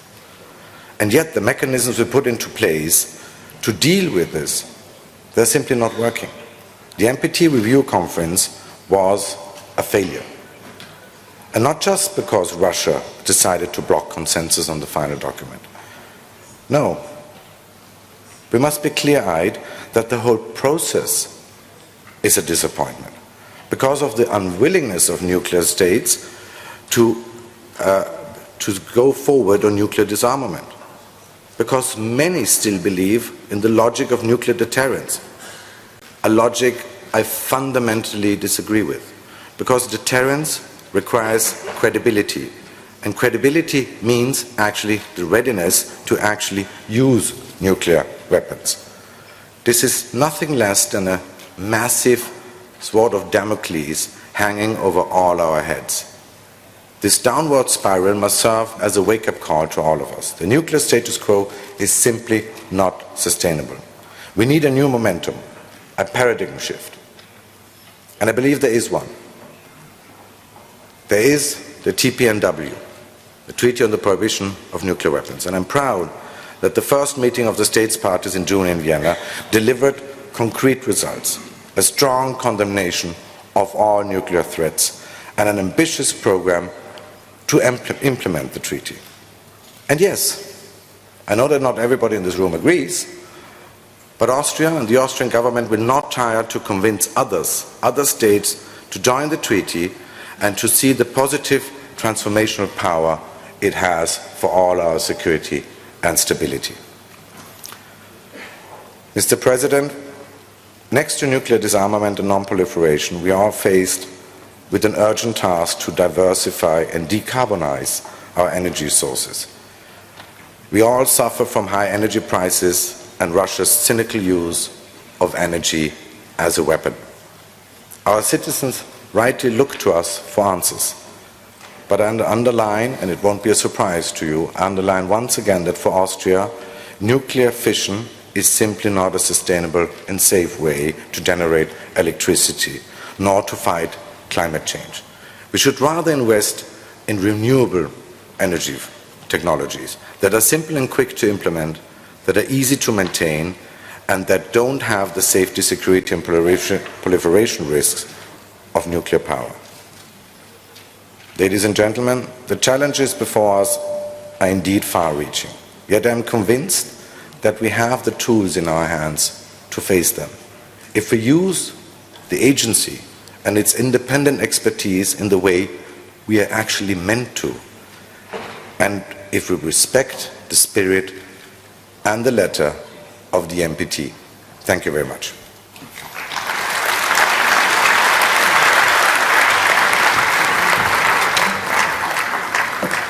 I thank the Federal Minister for European and International Affairs of Austria for his wise words, and I invite the Director General of the State Atomic Energy Corporation of the Russian Federation, Mr. Alexei Likachev. You have the floor, sir. Thank you very much. Thank you, Mr. Chairperson. Distinguished Director General, distinguished delegates, over the past 6 months, the entire system of international cooperation in the nuclear energy field has faced unprecedented challenges. Politicization in the activities of certain international organizations has reached unparalleled levels. Cynical and absurd accusations against Russia, far beyond the framework of their statutory activities, are being pronounced. I would like to emphasize that in this challenging situation, the IAEA is withstanding the strength test and remaining within the framework of its professional mandate, despite the attempts of some member countries to convert the agency into a platform for the promotion of political positions. It's important that the agency should continue to maintain this professional and non-politicized approach. I believe that it is necessary to state the principled position of the Russian Federation. The assurance of nuclear safety and physical protection of nuclear facilities is our absolute priority, regardless of their location. We support the efforts of the agency aimed at ensuring the nuclear safety and the physical protection of nuclear facilities in Ukraine. We strictly observe the 7 nuclear safety principles established by the director of the agency. In this regard, taking into account the statements made in this hall today, I would like to say the following without engaging in any controversy. Everybody has the right to his or her own opinion within the framework of the UN system, but nobody has the right to their own facts. And the facts are as following. Firstly, the Ukrainian armed forces are attacking the Zaporozhye NPP with the use of drone aircraft, heavy artillery and multiple launch rocket systems. Ukrainian sabotage groups are attacking the power transmission line pylons of the Kursk NPP inside Russia. This is a direct threat to nuclear safety. Secondly, there are no Russian armed forces at the Zaporozhye NPP.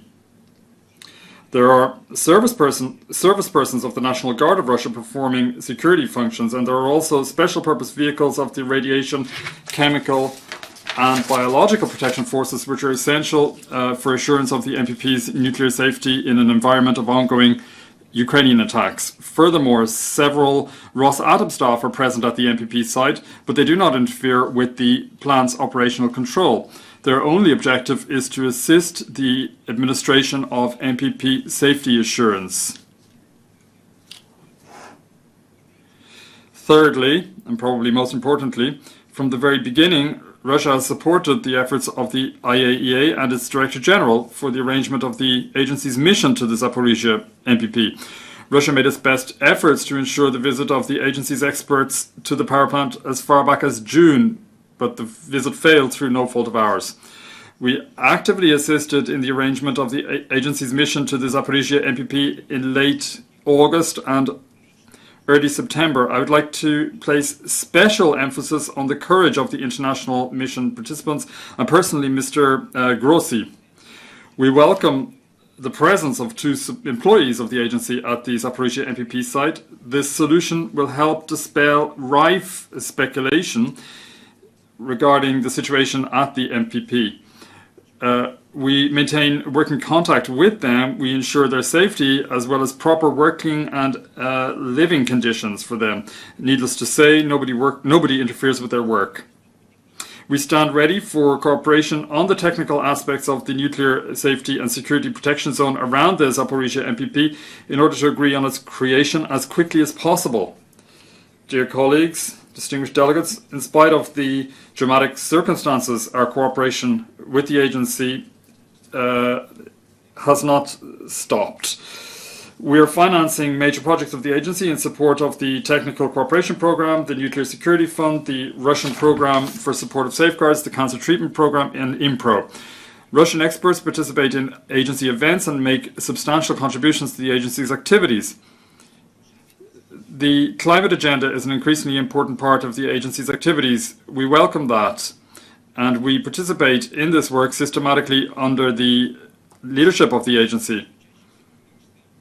An argument frequently used against nuclear power engineering alleges that spent nuclear fuel and radioactive waste management present insoluble problems.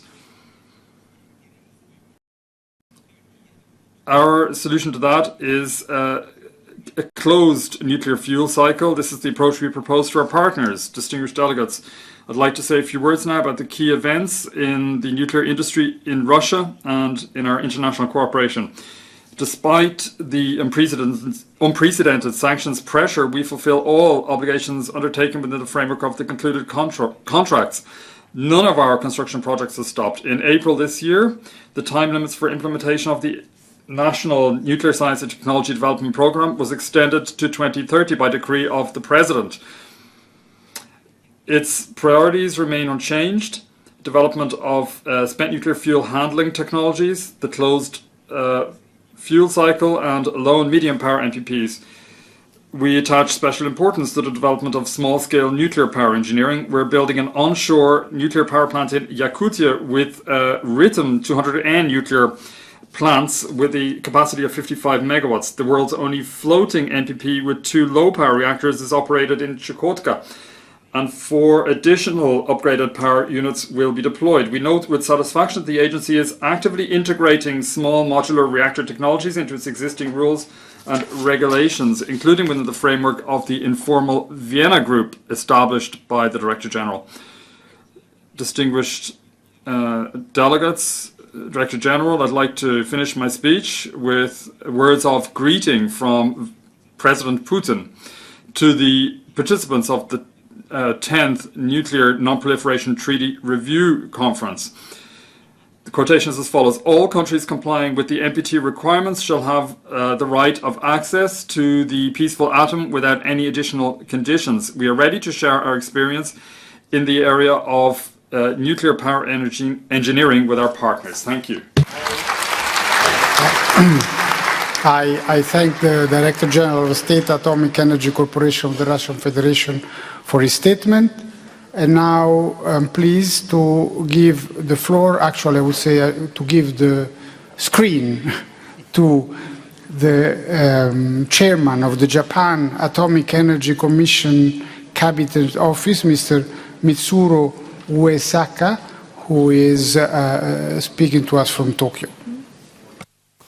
President, Director General, distinguished delegates, Japan highly commends the agency's work in promoting the peaceful uses of nuclear energy and non-proliferation. Japan is committed to contributing to global peace and prosperity and supports the leadership of Director General Grossi. At the 10th NPT Review Conference last month, Kishida Fumio, Prime Minister of Japan, announced the Hiroshima Action Plan for a world without nuclear weapons and reiterated Japan's commitment to nuclear non-proliferation and peaceful uses of nuclear energy. It is deeply regrettable that the final document was not adopted by consensus due to the objection by Russia. However, Japan will continue to work with the agency to maintain and strengthen the international non-proliferation regime and to facilitate the benefits of the peaceful uses of nuclear energy underpinned by the NPT. Japan is gravely concerned about the situation of nuclear facilities in Ukraine, Russia's military activities near or at nuclear power plants, and other facilities in Ukraine, let alone Russia's unjustifiable and unprovoked aggression against Ukraine, cannot be tolerated. Japan condemns Russia's action in the strongest terms.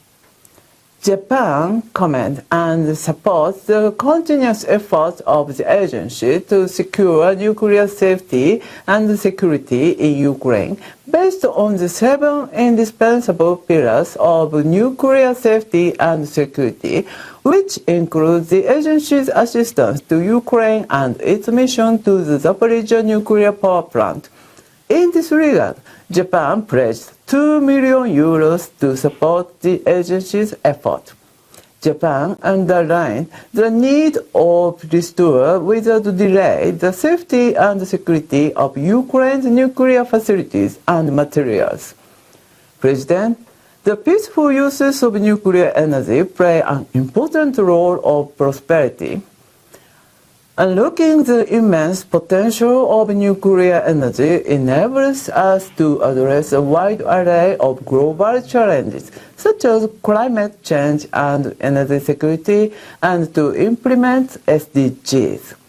This year, Japan has contributed €1 million through the Peaceful Uses of Initiative to the Rays of Hope, the latest initiative launched by Director General this February. Japan places top priority on safety, taking into account the lessons learned from TEPCO's Fukushima Daiichi nuclear power station accident, and will continue to work together with the agency to ensure the peaceful uses of nuclear energy in a sustainable manner. Japan has been steadily advancing the decommissioning of TEPCO's Fukushima Daiichi nuclear power station and environmental restoration activities off-site, with the cooperation of the agency, which has unique mandate and expertise to this end. Regarding the handling of the Alps-treated water, the agency, with the involvement of international experts, has been conducting reviews on the safety and regulatory aspects of the Alps-treated water, as well as monitoring. Japan highly appreciates the professional work of the agency, which has been carried out in an independent, objective, and transparent manner. In close cooperation with the international community, including the agency, Japan will continue to advance its efforts in a transparent and scientific manner in accordance with domestic and international safety standards. President, IAEA safeguards are the fundamental instrument for ensuring global nuclear non-proliferation. Japan strongly supports the agency's efforts to make them more effective and efficient. Japan also strongly supports the universalization of the CSA and AP. The international community should continue to work together to resolve regional non-proliferation issues. First and foremost, North Korea's nuclear and missile programs pose a serious challenge to the international non-proliferation regime and were totally unacceptable. Japan strongly urges North Korea to take concrete steps towards the complete, verifiable, and irreversible dismantlement of all weapons of mass destruction, ballistic missiles of all ranges, and related programs. In this regard, I wish to emphasize the critical importance for all states to fully implement relevant United Nations Security Council resolutions, and to note that the denuclearization of North Korea requires a robust verification where the agency should play an important role. With regard to Iran's nuclear-related activities, Japan supports the JCPOA to uphold the international non-proliferation regime. Japan will proactively contribute to efforts toward achieving the return to compliance with the JCPOA by all relevant countries. Gender parity expands the horizon in the field of peaceful uses of nuclear energy and non-proliferation. Japan welcomes the continued effort by the agency to achieve gender parity, including through the IAEA Marie Curie Fellowship Initiative. Japan is a proud contributor to the initiative since its launch. In closing, I would like to reiterate Japan's firm determination to continue to provide its maximum support for the agency. Thank you. I thank the Minister Minister of State for Science and Technology of Japan, Ms. Takaichi Sanae, and of course, for a statement, of course, apologize with her and with the Japanese delegation if I was given a wrong name at the beginning. I now have the pleasure to give the floor to the Minister of Foreign Affairs and Trade of Hungary, Mr. Péter Szijjártó. Thank you, Mr. Minister. You have the floor. Hello. Mr. President and Mr. Secretary General, Director General, thank you so much for adding me to the list of the speakers here.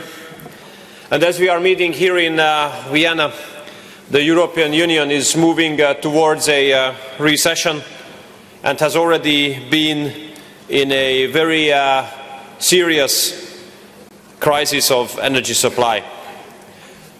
European energy market as such doesn't exist currently. Prices are skyrocketing as the east to west supply chains are being interrupted. This situation, though, increases the significance of nuclear energy big time. We have to make it very clear, it's a fact, without nuclear energy, there's no safety of energy supply in Europe. And without nuclear energy, there's no affordable energy in Europe.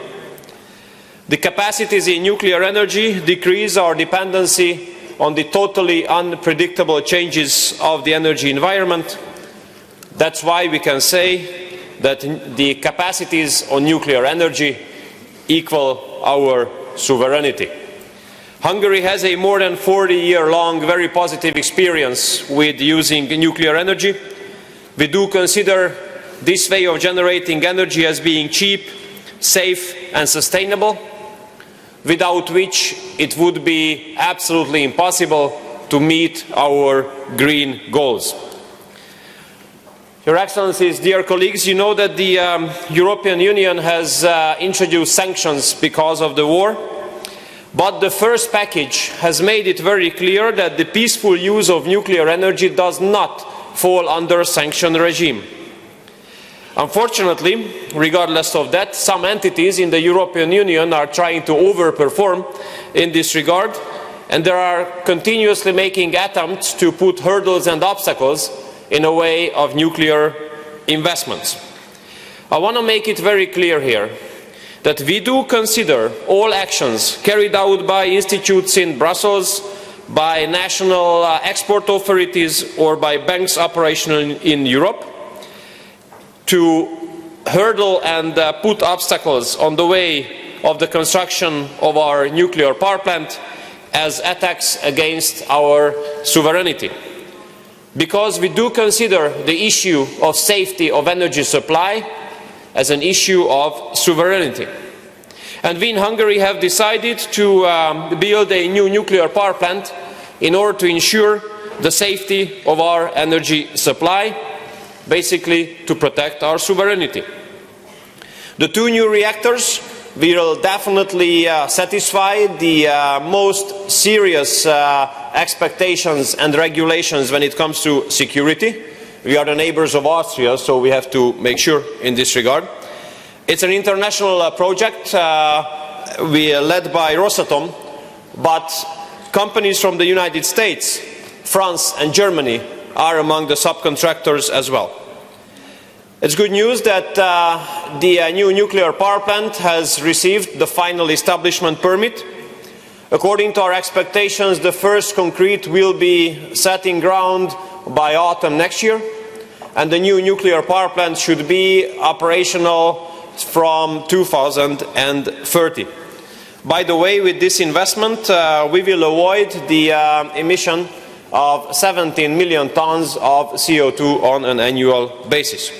And I want to underline here that we do have the right to build this nuclear power plant. We do have the right because the composition of the national energy mix is a national competence.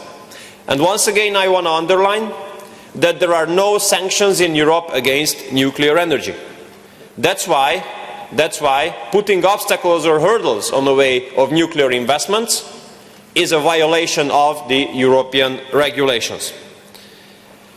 And because of the fact that there is a crisis of energy supply here in Europe, we have decided back in Hungary to submit a request to the European Union to prolong the lifetime of the currently running nuclear reactors of ours.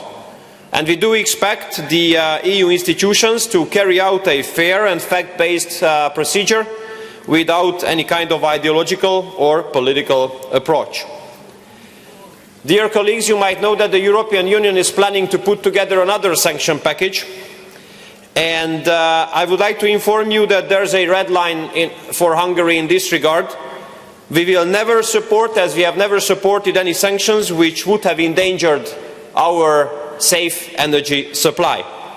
We never supported and will never support any sanction which would endanger our nuclear investment, be it in a direct or in an indirect way. That's why we will not support any kind of sanctions regarding the engineering, construction or IT services.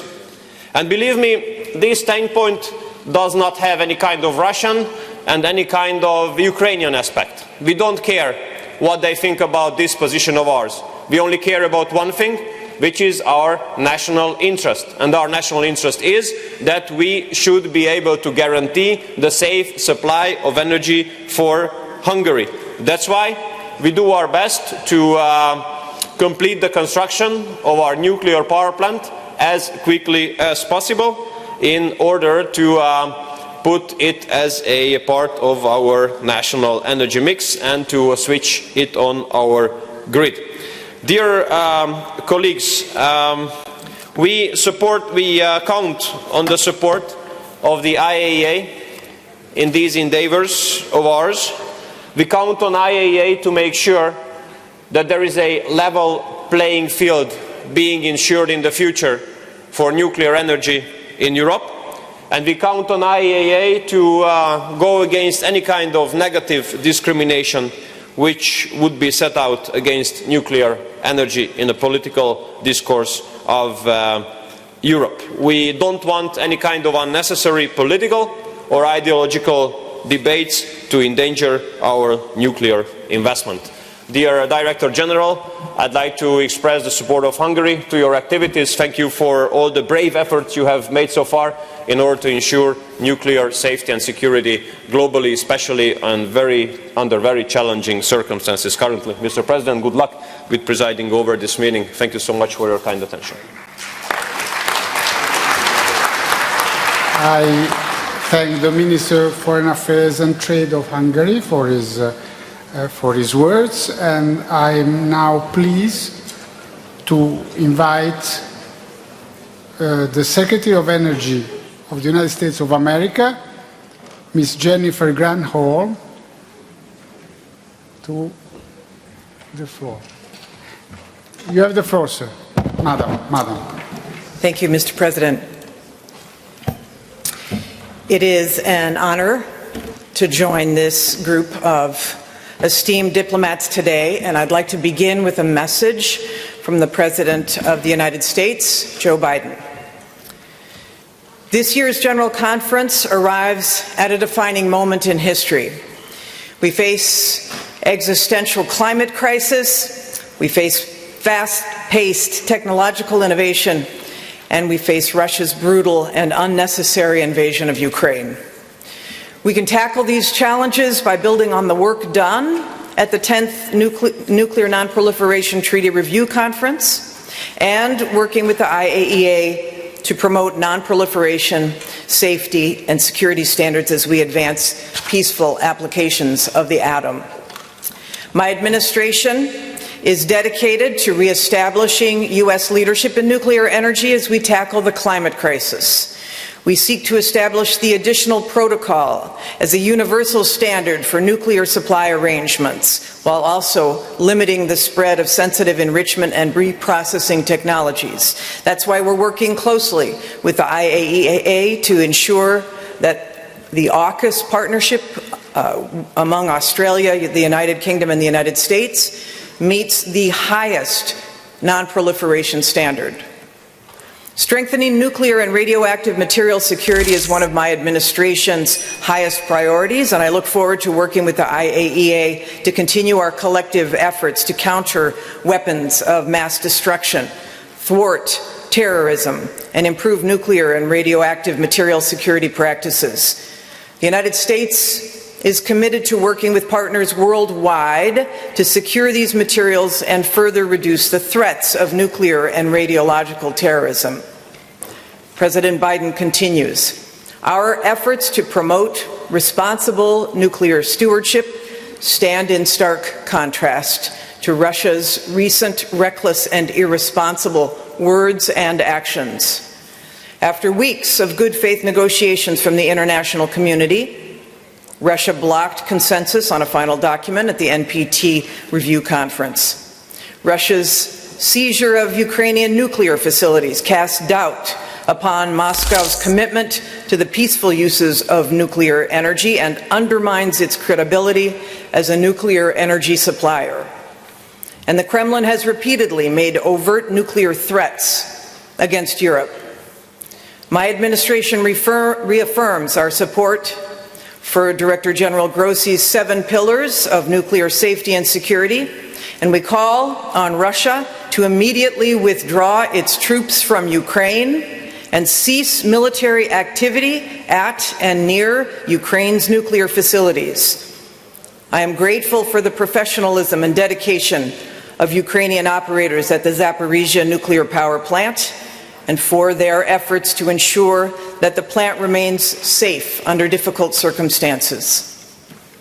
The President's message concludes by saying, in this time of great upheaval, we must provide unequivocal support through our words and resources for the international non-proliferation regime and for the IAEA's indispensable role in addressing global challenges. The Biden-Harris administration believes that our collective climate security and energy security will grow alongside innovation and expansion in civil nuclear power. Nuclear offers our best source of carbon-free baseload power today. It is safe, it's clean, it is reliable, and advances in nuclear technology will help us increase global energy capacity to meet rising electricity needs without unabated fossil fuels, clearing a pathway to a net zero world. And for those countries held hostage by Russian fossil fuels right now, nuclear power, freed of Russian supply chains, is part of the solution to sever that dependence. And that is why President Biden's agenda invests billions of dollars in the U.S. Department of Energy to ramp up the development and demonstration of next-generation reactors. We look forward to showcasing our efforts for all of you at the IAEA's 5th International Ministerial Conference on Nuclear Power next month in Washington, D.C. And of course, as we encourage an expansion of civil nuclear power, the United States will also uphold the highest standards of safety, security, and non-proliferation.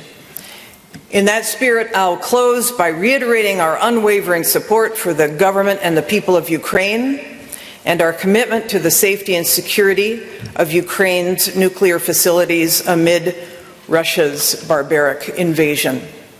I wish all of the delegations well as we work to strengthen the role of the IAEA, preserve our shared values, and prepare for a new generation of peaceful applications of nuclear science and technology. Thank you, Mr. President.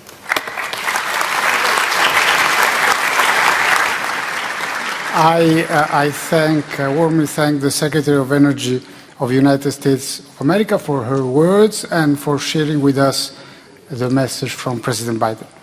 I now have the pleasure to invite the Minister of Energy of Saudi Arabia, His Royal Highness Prince Abdulaziz bin Salman Al Saud. You have the floor, sir. Thank you.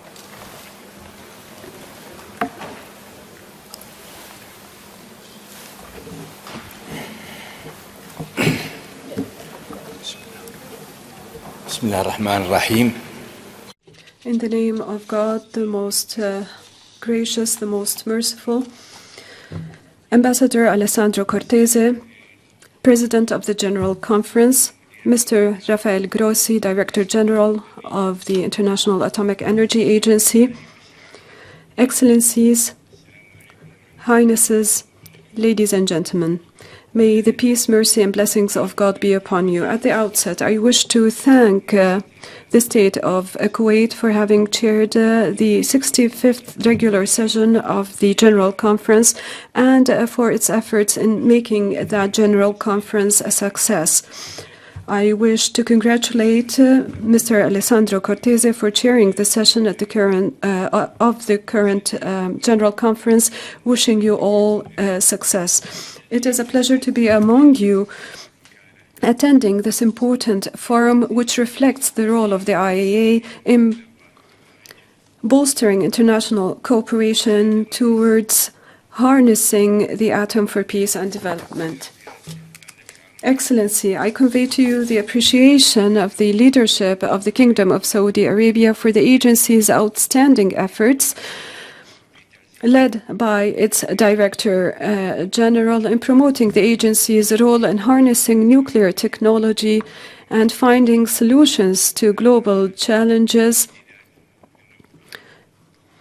to provide a safe environment free from nuclear threats.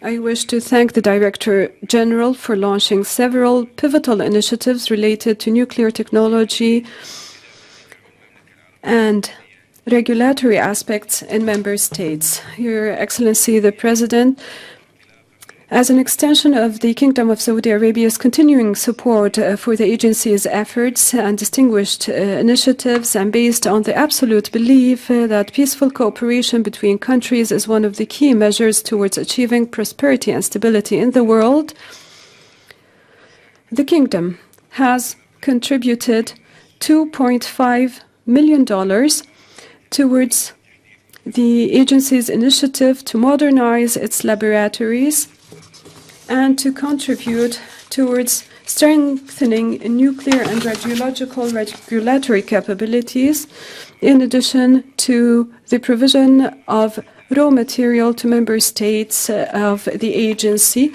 thus guaranteeing the peaceful uses of nuclear energy. In addition, the Kingdom has contributed $1 million in support of the agency's zoonotic disease integrated action project to help prevent the outbreak of infectious zoonotic diseases and enhance preparedness and responsiveness to these diseases. Your Excellency, the Kingdom's national policy for atomic energy emphasizes the importance of the development of peaceful uses of nuclear technology with the highest standards of transparency and reliability and the highest levels of safety in accordance with the Kingdom's international obligations. Within our national atomic energy project, we are working in cooperation and coordination with the agency to develop and implement our national plans to facilitate the contribution of nuclear energy to the national energy mix and thus meet national development requirements. Thus, we are collaborating with the agency in working to build programs to develop national human capabilities,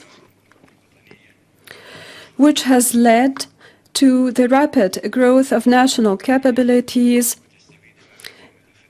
thus fulfilling the highest international standards in this domain. We benefit greatly from the agency services. This includes the very important role played by the agency in developing the capabilities of our member states in response to nuclear emergencies through conducting international exercises. The Kingdom has participated indeed in some of those exercises and benefited greatly thereof.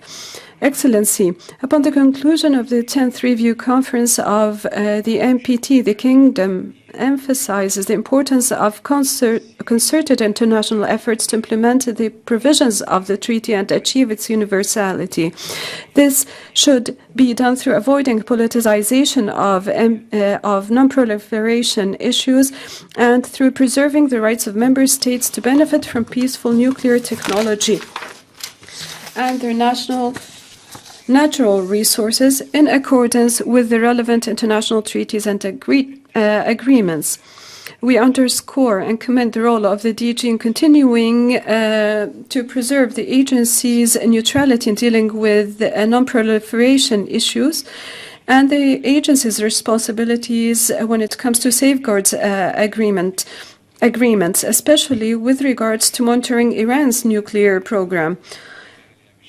We also stress the importance of supporting the agency and its DG to resolve all Iran's outstanding issues and fulfill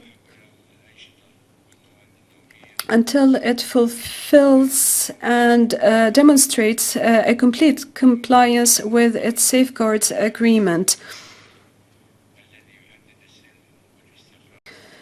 This will allow to put an end to Iranian nuclear activity in the region, which threatens peace and stability. And we wish to equally highlight that beyond the region, this activity threatens peace and stability around the world and the role of the Board of Governors in preserving the non-proliferation regime. Mr. President, I conclude by stressing that the Kingdom renews its support to the agency to harness nuclear technology for humanity. and we call on the international community to cooperate actively in developing and firmly addressing all attempts of non-peaceful and unsafe uses of the nuclear technology. Thank you, Your Excellency, and I wish you all success. May the peace, mercy, and blessings of God be upon you. I thank the Minister of Energy of Saudi Arabia, but I also wish to thank Your Highness for your kind words and wishes. I now invite the distinguished Minister of Climate and Environment of Poland, Ms. Anna Moskwa, to make her statement. You have the floor, Madam. Mr. President, Mr. Director General, Your Excellencies, ladies and gentlemen, apologies for my family name, but I'm fully Polish. I congratulate His Excellency Ambassador Alessandro Cortese on his election to this honorable function of the President of the 66th session of the General Conference of the International Atomic Energy Agency. I assure you of Poland's full support and cooperation.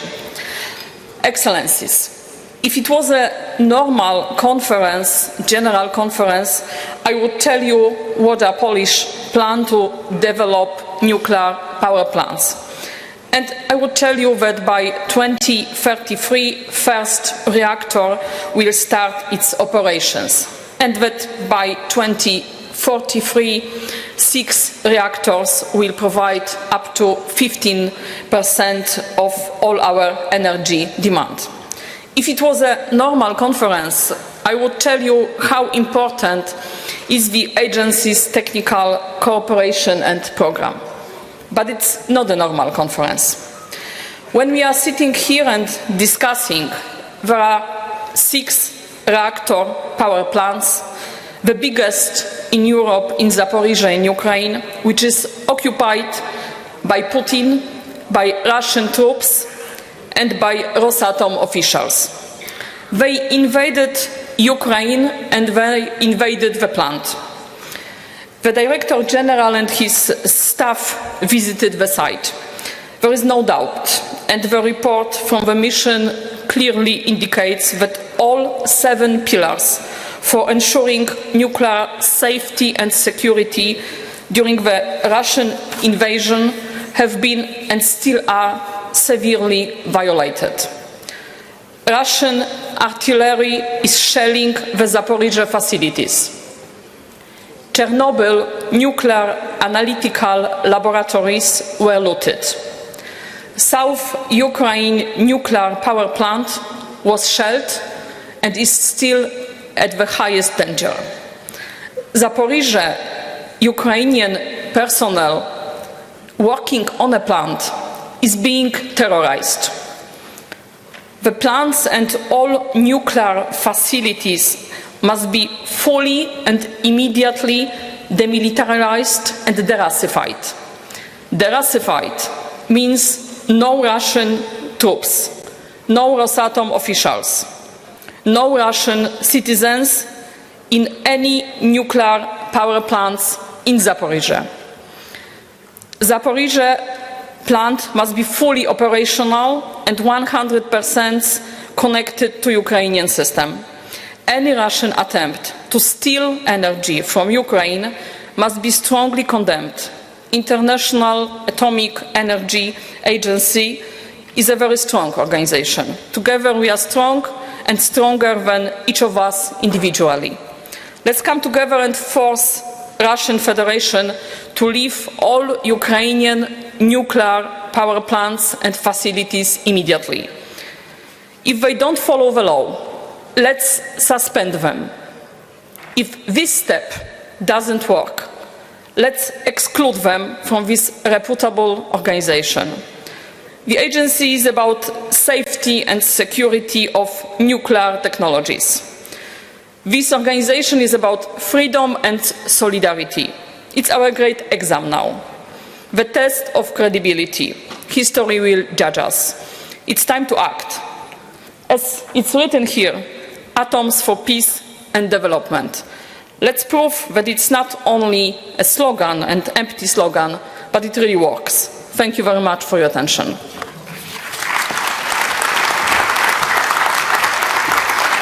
I thank the Minister of Climate and Environment of Poland, and now I invite the distinguished Minister of Hydrocarbons and Energy of Bolivia, plurinational state, to intervene with a video is Mr. Franklin Molina Ortiz. Señor Presidente, Mr. President, Ambassador Alessandro Cortese, Ambassador Rafael Mariano Grossi, distinguished delegates, ladies and gentlemen, on behalf of the plurinational state of Bolivia, I am pleased to address such a distinguished audience and to share with you the important progress that has been achieved concerning applications of nuclear technology in our country. The plurinational state of Bolivia recognizes the vital role of the agency in promoting the peaceful and safe use of nuclear technology globally, thereby contributing to the achievement of the Sustainable Development Goals.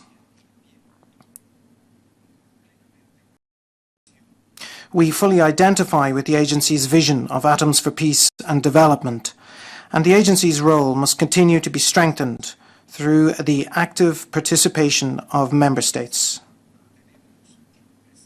In addition, we are cognizant of the important contribution that the safeguard system administered by the agency makes to ensuring the non-proliferation of nuclear weapons. Bolivia is deeply committed to this objective, having ratified the Treaty on the Prohibition of Nuclear Weapons. This is a clear example of the responsibility that Bolivia assumes in this sphere. Our country is implementing the Bolivian nuclear program, which is the fruit of continuous dialogue among the different sectors of our country. This program is an instrument and mechanism through which the peaceful use of nuclear energy is promoted with regard to both energy-related applications and technological applications to achieve what we call living well. Through the Bolivian nuclear program, a center for research and development in nuclear technology is being operationalized. It is composed of a cyclotron radiopharmacy preclinical complex, a multipurpose irradiation complex, and a nuclear research reactor. It will be located 4,000 meters above sea level, making it unique. In the same vein, a network of nuclear medicine and radiotherapy centers is being constructed. It comprises 3 centers which use cutting-edge technology to care for cancer patients. In this regard, thanks to the leadership and impetus provided by the President of Bolivia, Luis Arce Catacora, 2 of these 3 centers are already functioning. In the coming weeks, the cyclotron radiopharmacy preclinical and irradiation complexes will begin operating. These facilities will contribute to the development of our country and will foster scientific and technological research for the benefit of all Bolivians. In order to ensure that the appropriate institutional and legislative conditions for the implementation and functioning of these facilities are in place, a new independent regulatory body has been established. The creation of this body strengthens our national capacities to oversee and control this technology. In addition, the law on the peaceful application of nuclear technology has been enacted. Furthermore, we have signed various international conventions and agreements. In this, we engaged in coordinated work with the agency, which provided support on a continuous basis throughout this process. We hope to continue this fruitful relationship. Lastly, Mr. President, Bolivia reiterates its commitment to continue taking the steps that will facilitate the fulfillment of international agreements with respect to the safe operation of nuclear facilities. We also reiterate our commitment to continue contributing to the promotion of activities related to nuclear safety in our facilities. President, it's our hope that this conference will be a resounding success and conducted in a peaceful spirit. Thank you. I thank the Minister of Hydrocarbons and Energy of Bolivia Plurinational State, and for me as a Roman, meaning from Rome, Catholic, it's a particular pleasure to invite Archbishop Paul Richard Gallagher, Secretary for Relations with States and International Organization of the Holy See, to take the floor. You have the floor, sir. Mr. President, I have the great honour of conveying to you and to all the distinguished participants at this 66th General Conference of the International Atomic Energy Agency the best wishes and cordial greetings of His Holiness Pope Francis. On behalf of the Holy See, I congratulate you, Ambassador Alessandro Cortese, and the members of the board on your election by this conference. I also express our gratitude to Director General Rafael Grossi and to the Secretariat for their dedicated work for the benefit of the whole IAEA family. We particularly appreciate the Director General's tireless efforts to help secure the safety and security of nuclear facilities in Ukraine and prevent what Pope Francis recently called a nuclear disaster. The Holy See also congratulates St. Kitts and Nevis as well as Tonga on becoming members of the IAEA. Mr. President, amid the dreadful conflicts and unrest which we witness in many parts of the world, and in face of the continuing escalation of the war in Ukraine, with words and actions that risk to leave less space for diplomatic solutions, we must never abandon the search for dialogue. Let us pursue it with firm and unshakable determination and without restrictions. Dialogue can nourish critical, rational and objective thinking. It helps us to counter false beliefs and prejudices. It is a process that allows us to consolidate the foundations of human coexistence, to identify and promote the common good in knowledge and full respect of differences. The Holy See appeals to all nations to foster, through collective and joint commitment, a culture of care which places human life and dignity at the centre. At this moment of great uncertainty, when the world seems to be at a crossroads and the threat with the use of nuclear weapons has come back to haunt us, the Holy See appeals to all nations to silence all weapons and eliminate the causes of conflicts through tireless recourse to dialogue and negotiation. As Pope Francis warned us earlier this year, those who wage war forget humanity. The Holy See has no doubt that a world free from nuclear weapons is both necessary and possible. This common goal was underlined by Pope Francis when he emphasized that nuclear weapons exist in the service of a mentality of fear that affects not only the parties in conflict, but the entire human race. International relations cannot be held captive to military force, mutual intimidation, and the parading of stockpiles of arms. Weapons of mass destruction, particularly nuclear weapons, create nothing but a false sense of security. They cannot constitute the basis for peaceful coexistence between members of the human family, which must rather be inspired by an ethics of solidarity. End of quotation. The Holy See signed and ratified the Treaty on the Prohibition of Nuclear Weapons with the aim of moving beyond nuclear deterrence to a world entirely free of nuclear weapons, affirming that nuclear weapons are arms of mass and environmental destruction. In the face of the very slow progress being made on the disarmament agenda, especially on nuclear disarmament, we might be tempted to lose hope. However, we must not be deterred by setbacks. We must press ahead with perseverance and determination in our common efforts to achieve the elimination of nuclear weapons. We must make every effort to avoid dismantling the international architecture of arms control, especially in the field of weapons of mass destruction. The world needs to find a way to prevent unleashing the destructive power of nuclear weapons while enabling all people to share in the great benefits of the peaceful uses of nuclear technology, in health care, food, production, and many other areas.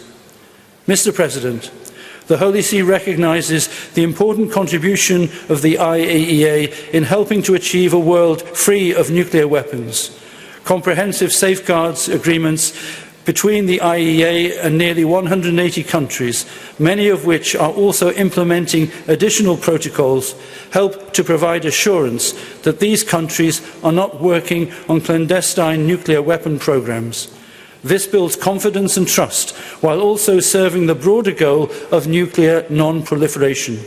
It also helps create a foundation for international cooperation in peaceful nuclear technology and for sharing its benefits with developing countries. The Holy See supports the IAEA's work to verify and monitor compliance with nuclear-related commitments under the Joint Comprehensive Plan of Action, JCPOA.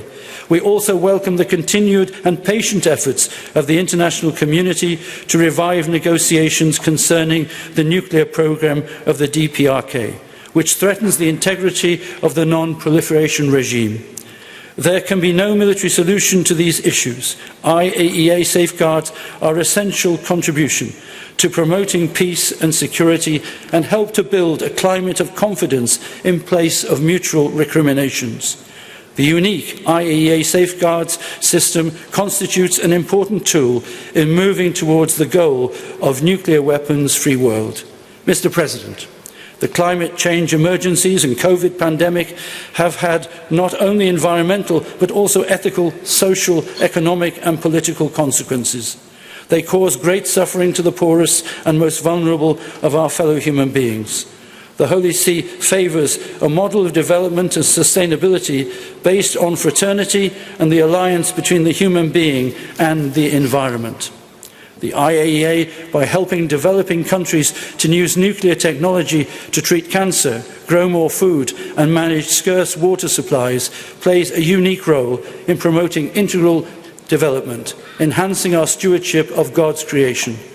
The Holy See also welcomes the IAEA's support to countries in using nuclear science and technology to monitor environmental pollution. The IAEA's expert assistance in helping the world to adapt to new climate realities, including food and water shortages and ecosystem losses. The Holy See particularly appreciates the agency's work to enable low and middle income countries to develop comprehensive cancer control strategies and ensure that in time all patients will have access to radiotherapy and nuclear medicine. Mr. President, in conclusion, the Holy See reiterates its sincere gratitude and affirms its unwavering support for the IAEA's many contributions to nuclear non-proliferation and disarmament, as well as to the safe, secure and peaceful use of nuclear technology. Thank you.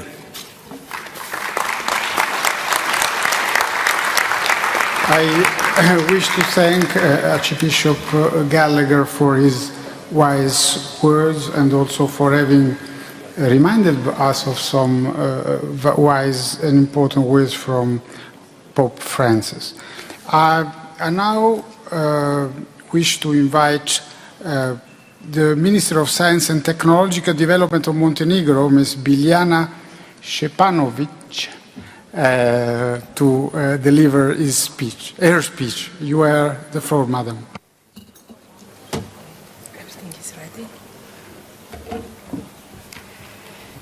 Mr. President, Excellencies, distinguished delegates, ladies and gentlemen, at the very beginning, allow me to join previous speakers in congratulating you, Mr. President, on your appointment as the President of the 66th General Conference of the IAEA. Let me assure you of the full support of our delegation to you during this week's proceedings and beyond. Montenegro fully aligns itself with the statement delivered by the EU. I would like to nonetheless address you in my national capacity and highlight some issues of particular importance to my country. Mr. President, In the substantially compromised global security regime, fueled by the unjustified and unprovoked act of aggression of the Russian Federation against Ukraine, the role and the importance of the agency is an impartial, independent and objective actor is more important than ever. The situation at the Zaporozhye nuclear power plant is of great concern to us. We call on Russia to implement without delay the March and September resolutions of the Board of Governors and to immediately cease all actions against and at NPP Zaporozhye. Montenegro fully supports the work of the agency in assisting Ukraine to ensure nuclear safety and security and to maintain the agency's safeguards on all nuclear materials and activities in all nuclear facilities within the internationally recognized borders of Ukraine.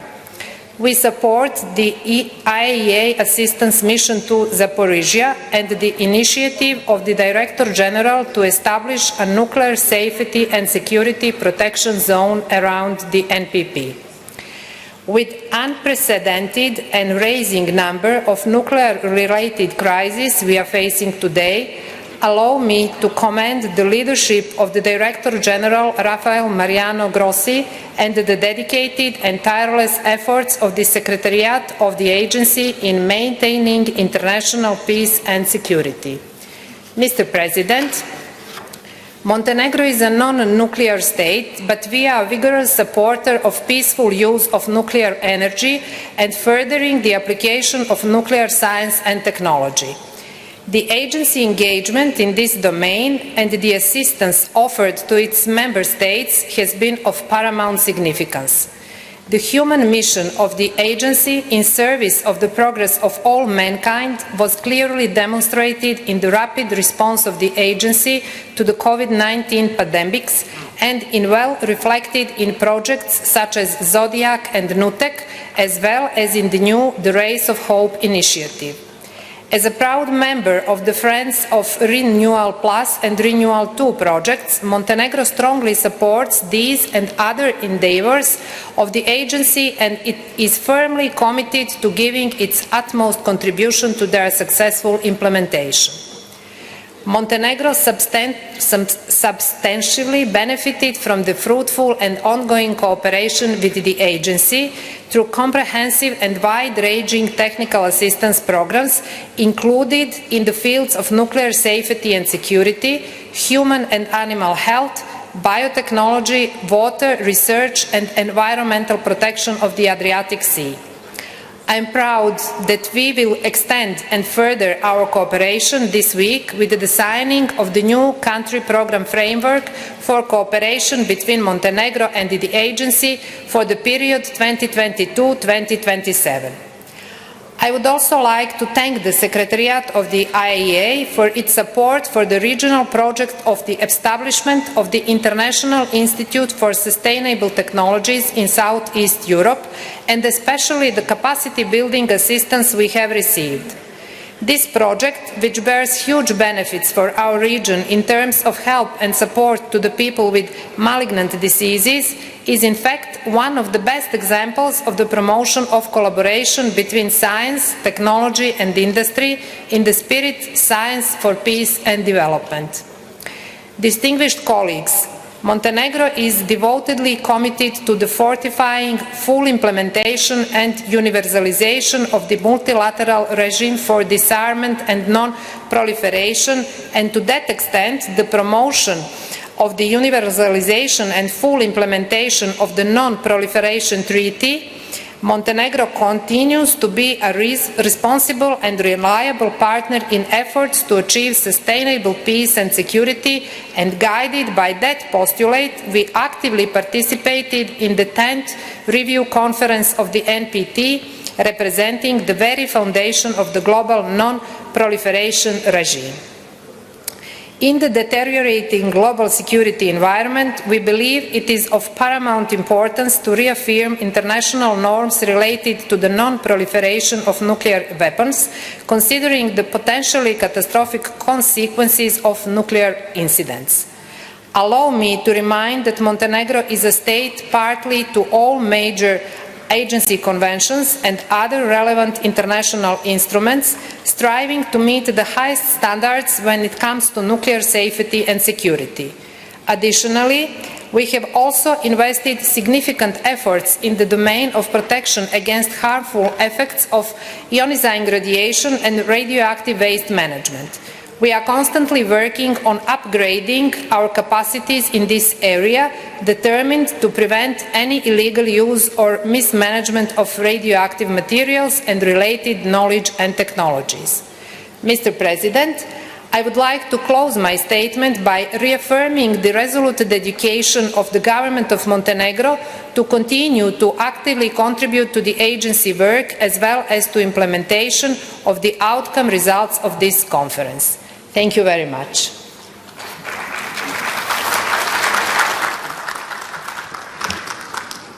I thank the Minister of Science and Technological Developments of Montenegro for her statement. And now, distinguished delegates, we being close to 1 o'clock and it is almost lunchtime. I have only one speaker on my list for this morning, and my last speaker is, and I'm very pleased of it, the Administrator General of the Alternative Energies and Atomic Energy Commission of France, Monsieur François Jacques. Monsieur Jacques, vous avez la parole. You have the floor, sir. Thank you, Mr. President. Firstly, my delegation congratulates you on your election to preside over the 66th session of the General Conference. France fully aligns itself with the statement delivered on behalf of the European Union, and we'd like to add some comments in our national capacity.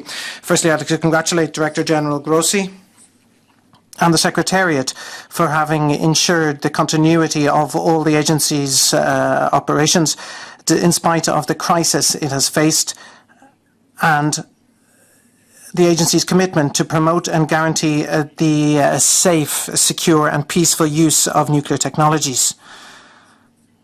This conference is marked by the fact that a war is ongoing for more than 7 months at the heart of Europe. In addition to the human and material damage that's considerable and that has been caused already, the war has multiple consequences with regard to Europe and the international community as a whole.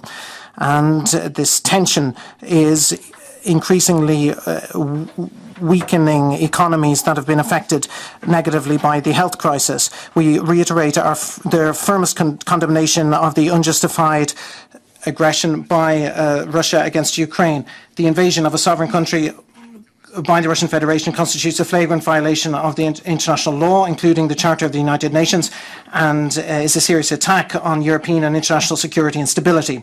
France is seriously concerned by the fact that the Russian Federation is still not falling into line with the Board of Governors resolution from September and continues to not respect the 7 indispensable pillars of nuclear safety and security as expressed by the Director General of the agency, and which are derived from safety and security norms.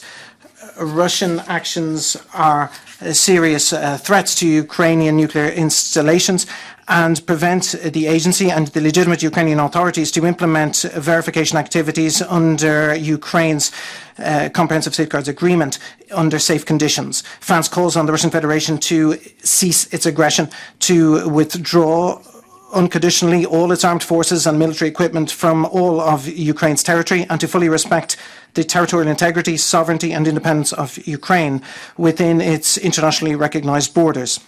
France hails and fully supports the work of the agency and its Director General seeking to assist Ukraine to guarantee nuclear safety and security and to ensure the implementation of safeguards in Ukraine in the context of a military conflict that is ongoing. France stands resolutely on the side of the agency and the Ukrainian government. We have contributed to the coordinated assistance plan of the agency. With regard to the NPT Review Conference, after 7 years of consultations, my delegation deeply regrets the fact that the NPT Review Conference was not able to result in a consensus-based final document. One state bears the responsibility for that, Russia. France respects and will continue to respect fully its obligations under the NPT, which is a pillar of the disarmament and nuclear non-proliferation regimes. And we recall the authority and the primacy of this treaty. In the context of combating proliferation, France, in close coordination with the United Kingdom and Germany and the United States, has for more than a year and a half been engaged in discussions with regard to return for respect of the JCPOA. The document that the coordinator put forward at the beginning of August is the best possible starting point. It represents an opportunity to stop the dangerous slide. Unfortunately, this important diplomatic opportunity has not been grasped. Instead, a program has continued to be developed beyond any plausible civil justification. The IAEA opening of an investigation on non-declared material in Iran shows that Iran is not in compliance with legally binding international obligations. In introducing this question in the context of negotiations with return to the JCPOA, Iran is imperiling the chances of re-establishing this agreement. We call for Iran to return to applying its additional protocol and verification measures under the JCPOA. We have also seen the important measures that states need to take as they move towards a sustainable energy nuclear-based source. France pursues an energy and climate-based policy which is focused on ensuring environmental and climate safety. Our objective of achieving carbon neutrality by 2050, energy sovereignty and independence are all priorities for France. These are major issues which are shown to be of the utmost importance because of the current situation in Ukraine. France believes nuclear energy is a key technology for attaining these objectives. In this technology constitutes indeed a stable and manageable means of production, which allows us to have a reliable management of a higher supply. France, the French Republic's president has announced the launch of a new program to construct six new nuclear reactors, which are of EPR2 type.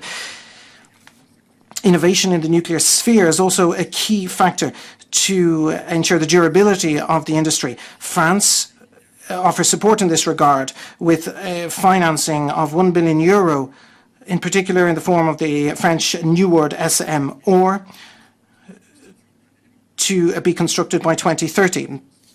In this context, France encourages the agency to pursue its activities related to the safety of innovative reactors, in particular by assessing the applicability of IAEA safety norms to these technologies. France supports and will contribute to the International Conference on issues pertaining to the safety of nuclear facilities, which will take place next October in Vienna. With regard to the promotion of nuclear safety and security, France encourages the agency in its actions seeking to universalize international legal instruments. In particular, France commends the success of the review conference of the parties to the amendment to the Convention on the Physical Protection of Nuclear Material last March. To conclude, my delegation warmly encourages the agency to pursue its work to develop nuclear energy, responding to better safety and security standards, and to promote it in all international fora. In addition, my delegation stands ready to offer its expertise to all states who opt for this energy source in difficult circumstances. I thank you, Mr. President. C'est moi qui vous remercie, Monsieur l'Administrateur.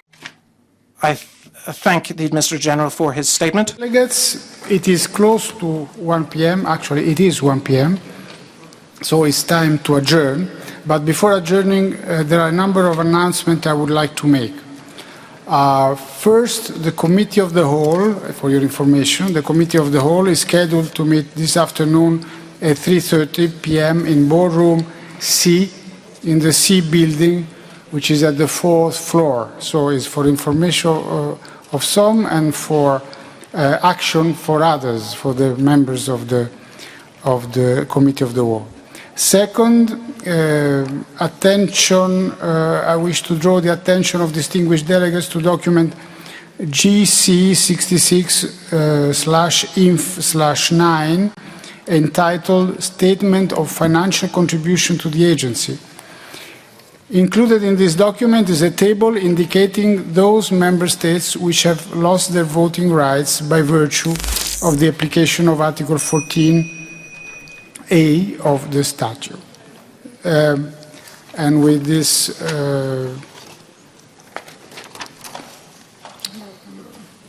yes, and then I continue by saying that the first meeting of the General Committee dealing with item 5 of the provisional agenda, which is arrangement of the conference, will be held today at 2 o'clock in room CR6 in the 7th floor in the C building.